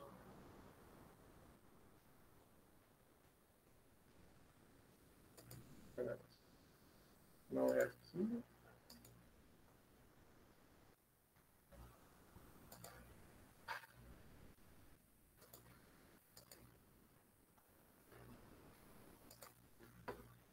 Não tem joint partners aqui, né? Não.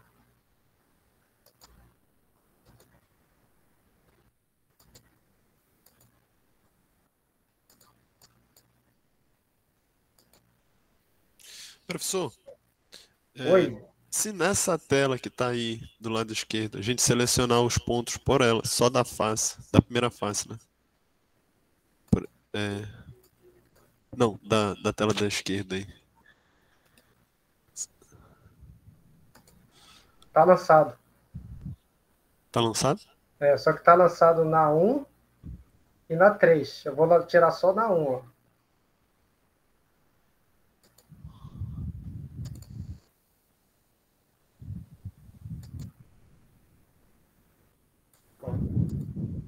Tá vendo que aqui tá aparecendo? Ó, selecionei apenas os sólidos lá de baixo, ó.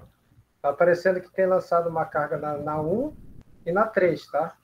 Uhum. Eu vou tirar só o da 1, porque para mim a 3 aqui tá correta, até porque foi o que ele viu aí. Então eu vou tirar esse da 1 primeiro.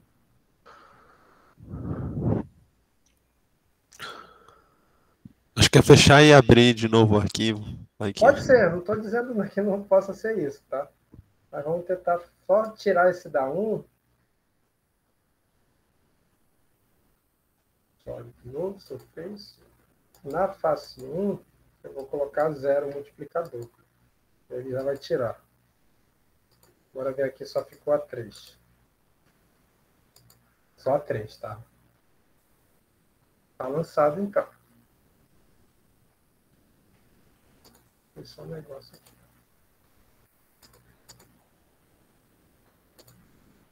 Já tá em puxa, né? Certinho. Bem, a seta não apareceu, que eu queria mostrar que tem uma seta aqui, mas pelo que eu estou clicando aqui no elemento, ó, ele está lançando sim na face 3. Ó. Tá? Não sei por que não apareceu essa setinha representando o empuxo. Mas para verificar se de fato ele lançou, a gente tem que rodar, né? Então, eu vou fazer exatamente isso aqui. Ó. Eu vou rodar. Eu não vou criar uma combinação a priori, porque eu quero ver se esse empuxo aqui está funcionando. Vou rodar ele, posso deixar os outros também e vamos verificar.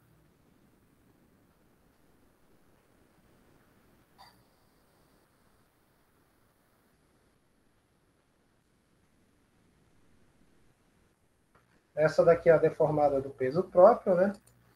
Vamos plotar a deformada do empuxo. Só que assim eu não vejo, né?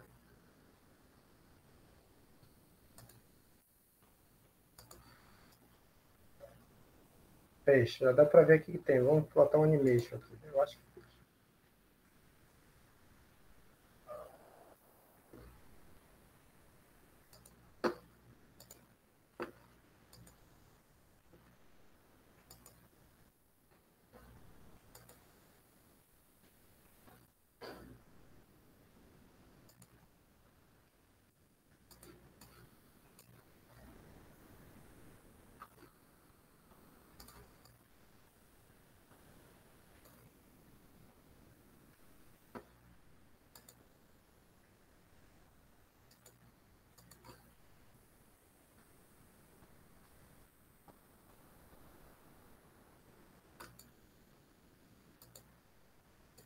vou colocar aqui o resultante só para registrar.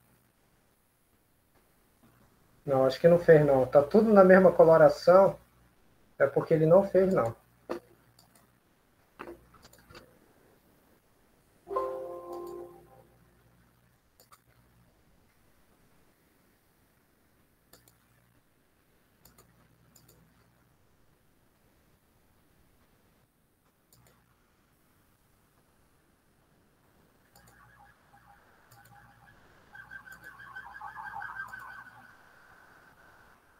Vamos tentar a última vez, ver se vai. Só ter certeza que eu estou marcando os nós próprios.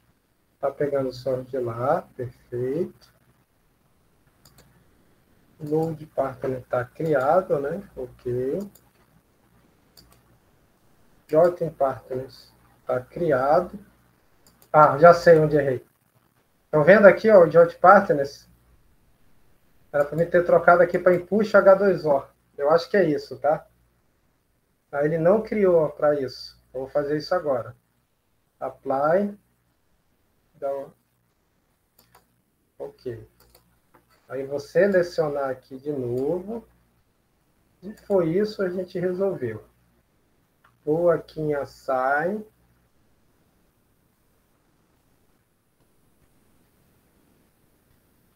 Sólido, Surface Pressure. Agora eu criei. Vamos ver agora se vai.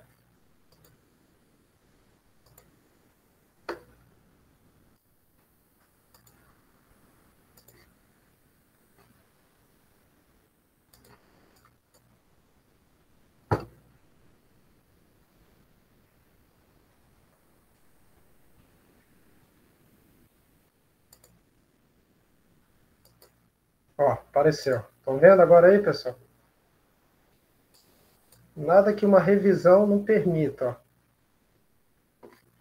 Qual foi o problema? Que quando eu gerei aqui o Joint Partners, eu esqueci de trocar aqui. Estava default e eu tenho que trocar para Impuxa, porque é essa entidade aqui que eu estou utilizando para poder gerar o carregamento aqui quando eu vou em Solid Loads, Surface Pressure. Eu estou usando Impuxa. Se eu trocasse aqui, se eu tivesse feito isso corretamente lá, eu já tinha feito. Estão conseguindo visualizar agora as setinhas? Sim. E, professor, nesse Erro de último revisão. passo aí, era para estar multiplicado por 1, né? Como? É, Pode falar. aplicar a carga na face lá. Não entendi a pergunta. Aplicar? No último passo, aplicar a carga na face lá. Tá, Antes eu estava selecionei, multiplicado né? por 1. Só repetindo ele, tá? Eu seleciono, né? No caso, eu vou utilizar essa... Tá, pegou errado. Vou utilizar isso aqui, né? Selecionei todo ele, né? Lembrando que ele já tem o Joint Partners lá, né? Aí vai em Assign, como se fosse aplicar um carregamento, só que agora eu vou aplicar numa face do sólido. Aí vem aqui Surface Pressure, né? Escolhi a face que eu quero, que é a 3, e escolhi qual é o Joint Aí, Partner. professor, nesse ponto. Não era para estar multiplicado por 1, né? E não, aqui antes já estava, eu só coloquei 0 lá, eu não criei de novo, tá? Ah, Eu tá. só abri para ver o que estava errado mesmo. Ah, Como ele já entendi. havia criado isso, eu só fiz corrigir o Joint Patterns para Impulse H2O, tá? Aqui é 1, tá? O 0 foi para tirar na direção 1, que eu tinha lançado erradamente. Tá bom? Certo. Já tá com 1 aqui, não tenha dúvida. Ok? Ó, dá até para ver aqui, se eu der um rotate, ó, dá para ver que ele está aplicando em cada face externa, ele está aplicando, obedecendo aquela lei de formação, essa carga hidrostática, tá? Ficou claro agora? Agora eu consigo dizer e mostrar, tá? Que antes não estava aparecendo justamente porque eu tinha esquecido de trocar lá o default para Impulse H2O, tá? Vamos rodar para ver agora se a gente consegue verificar essa questão.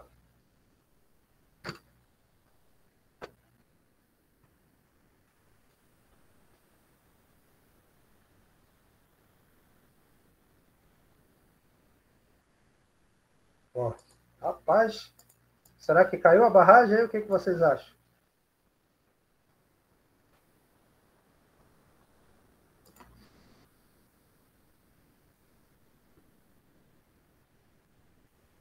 Estão conseguindo visualizar deformada lentamente?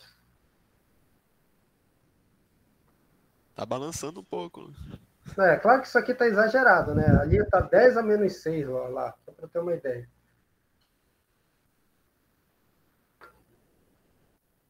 O que a gente consegue perceber? Isso daqui é só para a gente ter uma ideia que realmente está funcionando, né? Você tem o efeito do impulso atuando nessa face, né? Mas se nós olharmos o diagrama de cores, deixa eu ver se eu consigo ver aqui. Nessa, será? Acho que nem consegue ver. É só no 3D mesmo. Se nós olharmos isso daqui, ó, só recapitulando, é a deformada do muro, né, da barragem, considerando apenas o impulso de água. Nem o peso próprio está aqui, tá? Ó, perceba o que você tem. Aí tem que olhar a escala de cores também, né? Ó. Vou colocar aqui em milímetro para a gente ter uma ideia geral, que essa é a ordem de grandeza, tá? A décimo de milímetro, né? Agora eu perdi lá, isso que é ruim. Saiu agora o gráfico de cores. Deixa eu ver se volta aqui quando eu trago para metro. Depois que soma isso aqui já era, voltou. Tá?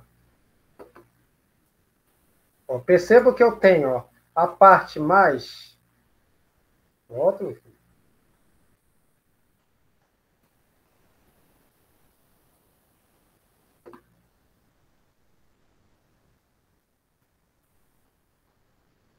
Eu tenho lá embaixo, né, devido à própria restrição dos nós inferiores à barragem, o deslocamento que vai de 0 a um valor baixo, né? E à medida que eu tenho, é claro, a variação da seção no sentido de reduzir a inércia dela, né, já que eu tenho uma redução de seção sensível lá em cima, né, até onde eu tenho o efeito hidrostático, eu tenho deslocamento, tá? E claro, se essa parte de baixo ela se desloca, você tem uma propagação, por mais que seja pequena, né, da parte de cima, tá? Então dá para perceber bem aqui que você tem, né, de fato, um comportamento que é previsto para esse tipo de estrutura, tá? Perfeito? Isso daqui é deslocamentos, tá? Ok? Beleza, professor. Com relação à tensão, aí é interessante mostrar isso para vocês, ó, que tem a ver com o próprio efeito do impulso. Nós vamos aqui, ó, no botãozinho que você já conhece aqui, que é o Show Forces Stressor, né? E agora eu vou em sólidos, tá? Vou trocar aqui para carga de impulso, H2O. E aí tem todas as tensões que ele vai gerar, tá? É outra particularidade do elemento de sólido. Você não vê esforço, aí você só vai ver tensão. E essas tensões são as tensões que vão ocorrer em cada uma das faces. Não sei se vocês chegaram a estudar estado tridimensional de tensão. Aí tu tem uma tensão normal e duas tensões cisaliantes em cada face. Por exemplo, nessa face aqui, ó, eu tenho uma tensão normal, eu estou chamando aqui de S1, né? E vou ter tensões cisaliantes na direção 1,3 e outra tensão cisaliante na direção 1,2, tá? Isso daqui é o estado tridimensional de tensão, né? Quando eu tenho uma estrutura no estado plano, né, você só vai ver nessa ou nessa aqui, né? Dependendo de onde você tem a maior dimensão, tá? Mas isso daqui é o estado geral. Aqui, quando eu ploto as tensões, eu consigo ver isso. Mas para fins de entendimento geral, geralmente a gente verifica o S máximo, tá? Que eu vou tentar colocar aqui. Certo? E aí é uma pergunta básica que eu queria fazer para vocês, ó. Considerando essa distribuição de empuxo, considerando as restrições do meu modelo estrutural, onde eu teria um empuxo, a tensão máxima, pessoal? Podem utilizar o gráfico de cores aí para avaliar.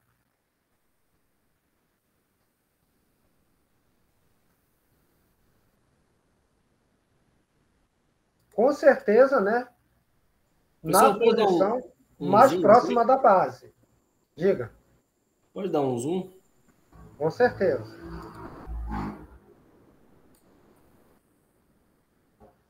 Ficou melhor de ver agora, né? Agora ficou massa. O empuxo ele vem de 0 lá em cima para o valor máximo dele, que é 300, né? Embaixo, né? Aí 300 em função da unidade, que eu multipliquei a altura e multipliquei por 10. Então você percebe que a primeira parte aqui, ela tem a parte de disposição da pressão, uma tensão maior, né? E ela vai reduzindo gradativamente à medida que eu chego na altura. Chegando em alguns pontos que você já tem uma tensão bem reduzida, né? Consegue perceber isso? Ó, dei um zoom, mas vou tirar. Ó. Tô vendo a coloração da tensão maior, tá? Essas tensões aqui estão em kN por metro quadrado. Clicando no elemento, eu conseguiria até ver os valores dela, ó, aqui, ó. Quando eu passo o mouse por cima, eu consigo ter uma ideia, ó. E percebo que, de fato, né, assim como ocorre em qualquer muro, a barragem não é diferente. Essas tensões serão máximas, né, na parte inferior e vão reduzindo gradativamente à medida que eu vou tendo o aumento de altura, porque o empuxo vai reduzindo, né, à medida que eu vou subindo no corpo da barragem. Percebo que eu tenho uma onda aqui também, ó, que está numa colorazinha diferente. Deixa eu ver se eu consigo pegar. Está nessa corzinha aqui um pouquinho diferente das outras, ó, que tem a ver com a própria questão geométrica. Ó. Você tem um arco aqui, e depois, ó, quando chega próximo da extremidade, você tem um espraiamento. Tá? Isso ocorre de fato. São valores pequenos de tensão, mas é um espraiamento que você, a priori, tem devido à questão geométrica do arco. Tá? Então, isso daqui é totalmente natural. Isso reflete, é claro, também lá embaixo. Ó. Se eu der novamente um zoom, percebo que a distribuição ela não continua numa altura constante. À medida que eu tenho aqui e chego próximo da extremidade, você tem um decréscimo aqui de altura. Ó. Eu vou tentar mostrar aqui. Ó, percebo que ela vem aqui, ó, vem, e a curva vem para cá, tá? Não sei se eu consigo mostrar isso através de setas. Deixa eu tentar.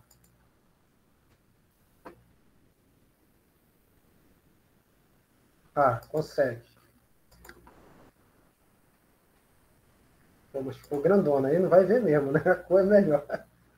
Tá gigante, né? Deixa eu ver se eu consigo reduzir aqui. Aqui estava 3, né? Mais ou menos, né?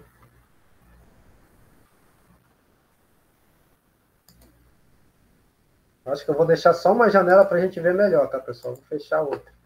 Não ficar ruim de ver, né?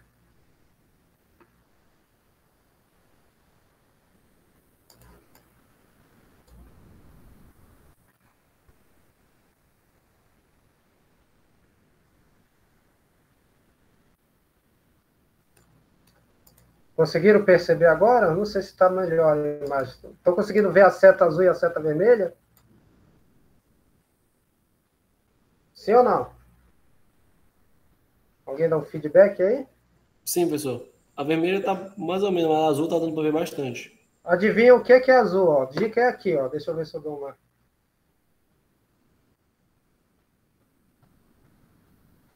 Ó. O azul é o positivo, né? Quando fica na coloração amarela, começa a zerar e depois aumenta aqui para cor mais tendendo ao vermelho, né? Que é a parte que a gente vê mais em cima, né? O que que ocorre aqui no final das contas? Devido a esse empuxo?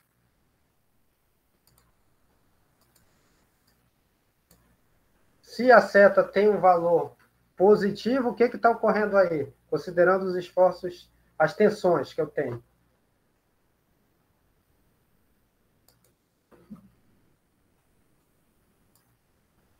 Está tendo uma reação maior, no caso? O efeito de tração, né, nessa parte aqui, ele é maior, né? Vocês concordam?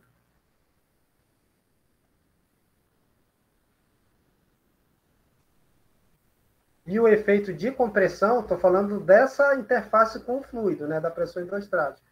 Ele é maior em cima, né, e depois ele vem até você ter aqui embaixo o pico, a transição para os valores positivos, tá?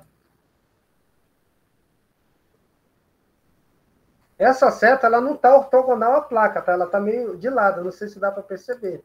Ele está tentando pegar as tensões máximas que eu vou ter, não só normais, mas também que você tem no sentido de cisalhamento dessa barragem, tá? Que é o efeito do arco, né? Você gera uma tração ali, né? No sentido do arco, né? No sentido que você tem a abertura do arco. É exatamente isso que ele está tentando mostrar aqui. Que ela é mais acentuada embaixo. Se eu voltar para a escala de cores, ó, tirar aqui a seta e deixar só o máximo, a gente vê exatamente isso. Ó.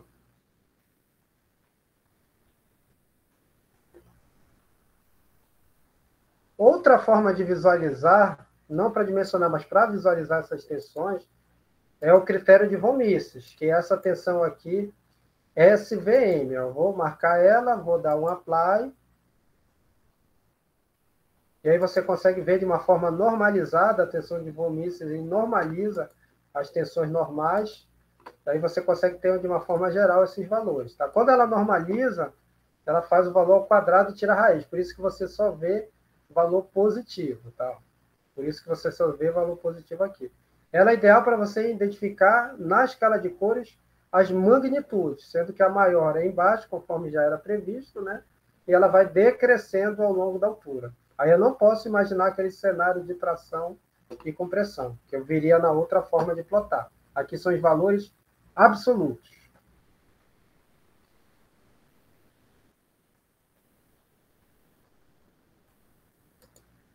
Aqui até dá para ver aquela dissipação que você tem nas proximidades dos pontos extremos do arco.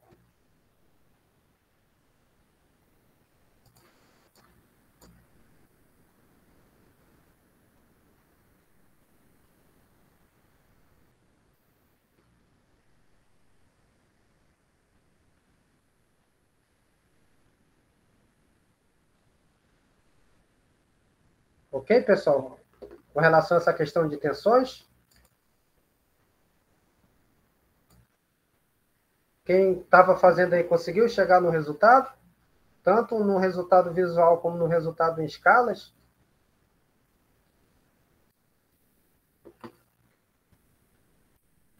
Professor, eu ia até fazer aqui, mas acho que meu computador não ia rodar, não. Será? Isso aqui é um exemplo bem simples, tá? A gente só está vendo a questão hidrostática, tá? O que a gente, recapitulando, a gente viu como gerar um modelo tridimensional utilizando sólidos de uma estrutura de uma barragem, conforme essa imagem aqui. Foi o primeiro passo, né? A gente chutou, arbitrou as seções dela, né? E a gente está admitindo que ela é sólida, né? Até uma pergunta que eu faço para vocês. Isso daqui é armado ou é concreto simples?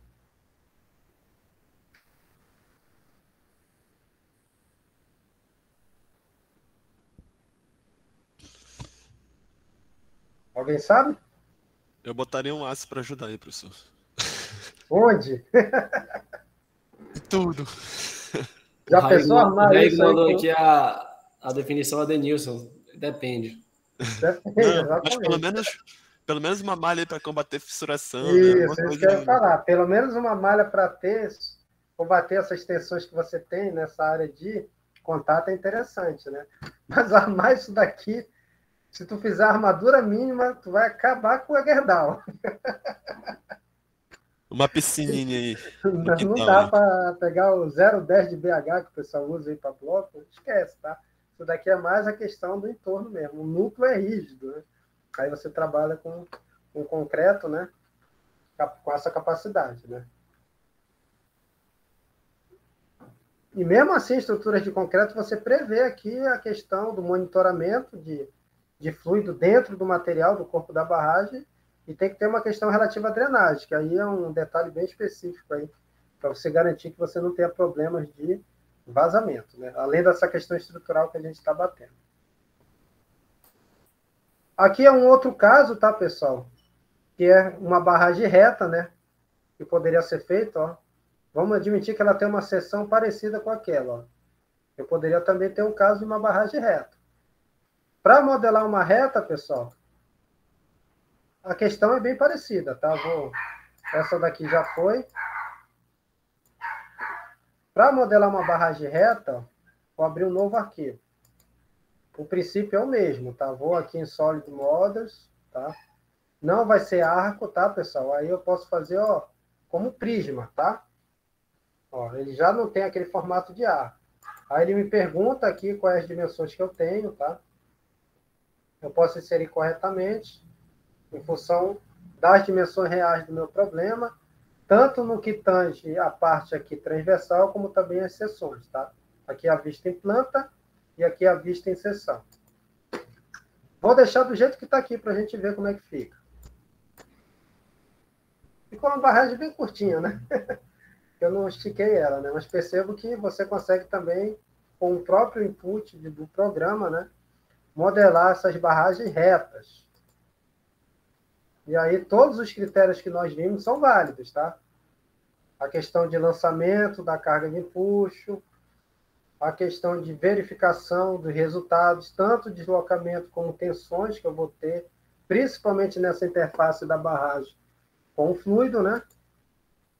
A gente consegue visualizar da mesma forma que nós fizemos no elemento em arco, tá, pessoal? Além desses, deixa eu ver se tem mais alguma coisa aqui que eu esqueci de mostrar no SAP. Ó, TIRD Variable Block, tá? Esse bloco aqui é o que geralmente a gente utiliza para fundação, tá? Eu não sei se vai dar tempo, já são 8 horas aí, mas esse último formato que ele te dá aqui é o que você gera para fazer elementos de fundação, tá? Só para mostrar para vocês aqui, ele gerou um bloco aleatório, eu não editei as medidas, né? Aí você tira as condições de contorno que você tem lá no fundo, né? É um bloco mesmo, deixa eu até mostrar para vocês. É um bloco totalmente preenchido. E coloca as condições, destacam nos pontos que elas vão existir, tá? Então, se o objetivo é modelar a fundação, um atalho para fazer isso é exatamente o que eu fiz aqui. File, New Model, não vou salvar isso aí.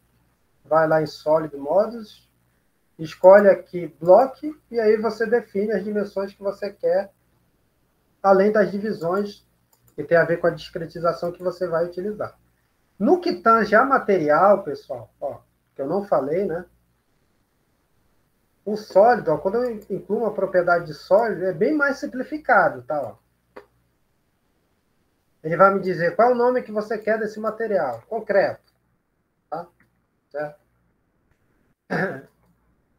Aliás, isso daqui é a propriedade. Qual o material? Esse daqui você precisa cadastrar, ó, o FCK dele, né? Da mesma forma que nós aprendemos lá quando trabalhamos com elemento de concreto, né? Você adiciona aqui um novo material, aí não é United States, é User, tá? Você troca aqui para Concrete, dá o OK, né? E aí vai inserindo peso específico, digamos, 25, né? Aí coloca lá o modo de elasticidade referente a esse FCK, digamos que seja 30.000 aqui, ó. Você vai lá, faz aquele cálculo de norma que vocês já aprenderam a fazer, né? Que tem a ver com o modo de elasticidade tangente, depois o secante. E quando você fizer isso, deu OK de novo, você vai aqui e já troca para o material que você vê. Se por alguma circunstância o seu material ele possui, se o seu sólido possui mais de um material, você consegue especificar aqui, ó, qual é a direção que o seu material vai percorrer, tá? Se não for só concreto, se for uma estrutura mista, concreto e enrocamento, por exemplo, aí você poderia especificar aqui, né, qual material, qual direção que ele vai. Teria que especificar um outro material e começar tudo de novo, tá? Mas geralmente esses sólidos são material só. Aí você definiu o concreto aqui, deixa tudo zero aqui e dá ok, tá? Certo? Deu ok. Aí, eu quero atribuir a isso. Mesmo esquema, seleciona tudo, né? Tudo é sólido, assign, certo? Vai aqui em Solid, Properties, ó. Escolhe concreto, apply, ok. Todo o seu material já está definido agora como concreto. Se eu clicar aqui com o botão direito, ó, concreto, tá bom? Mesmo esquema dos outros. Geralmente você modela tudo e depois você coloca lá o seu material, porque é bem simples no caso do sólido. Perfeito? Deu para entender a questão do material aí, pessoal? Não é muito diferente do que vocês já faziam com estruturas planas e estruturas unidimensionais. Certo?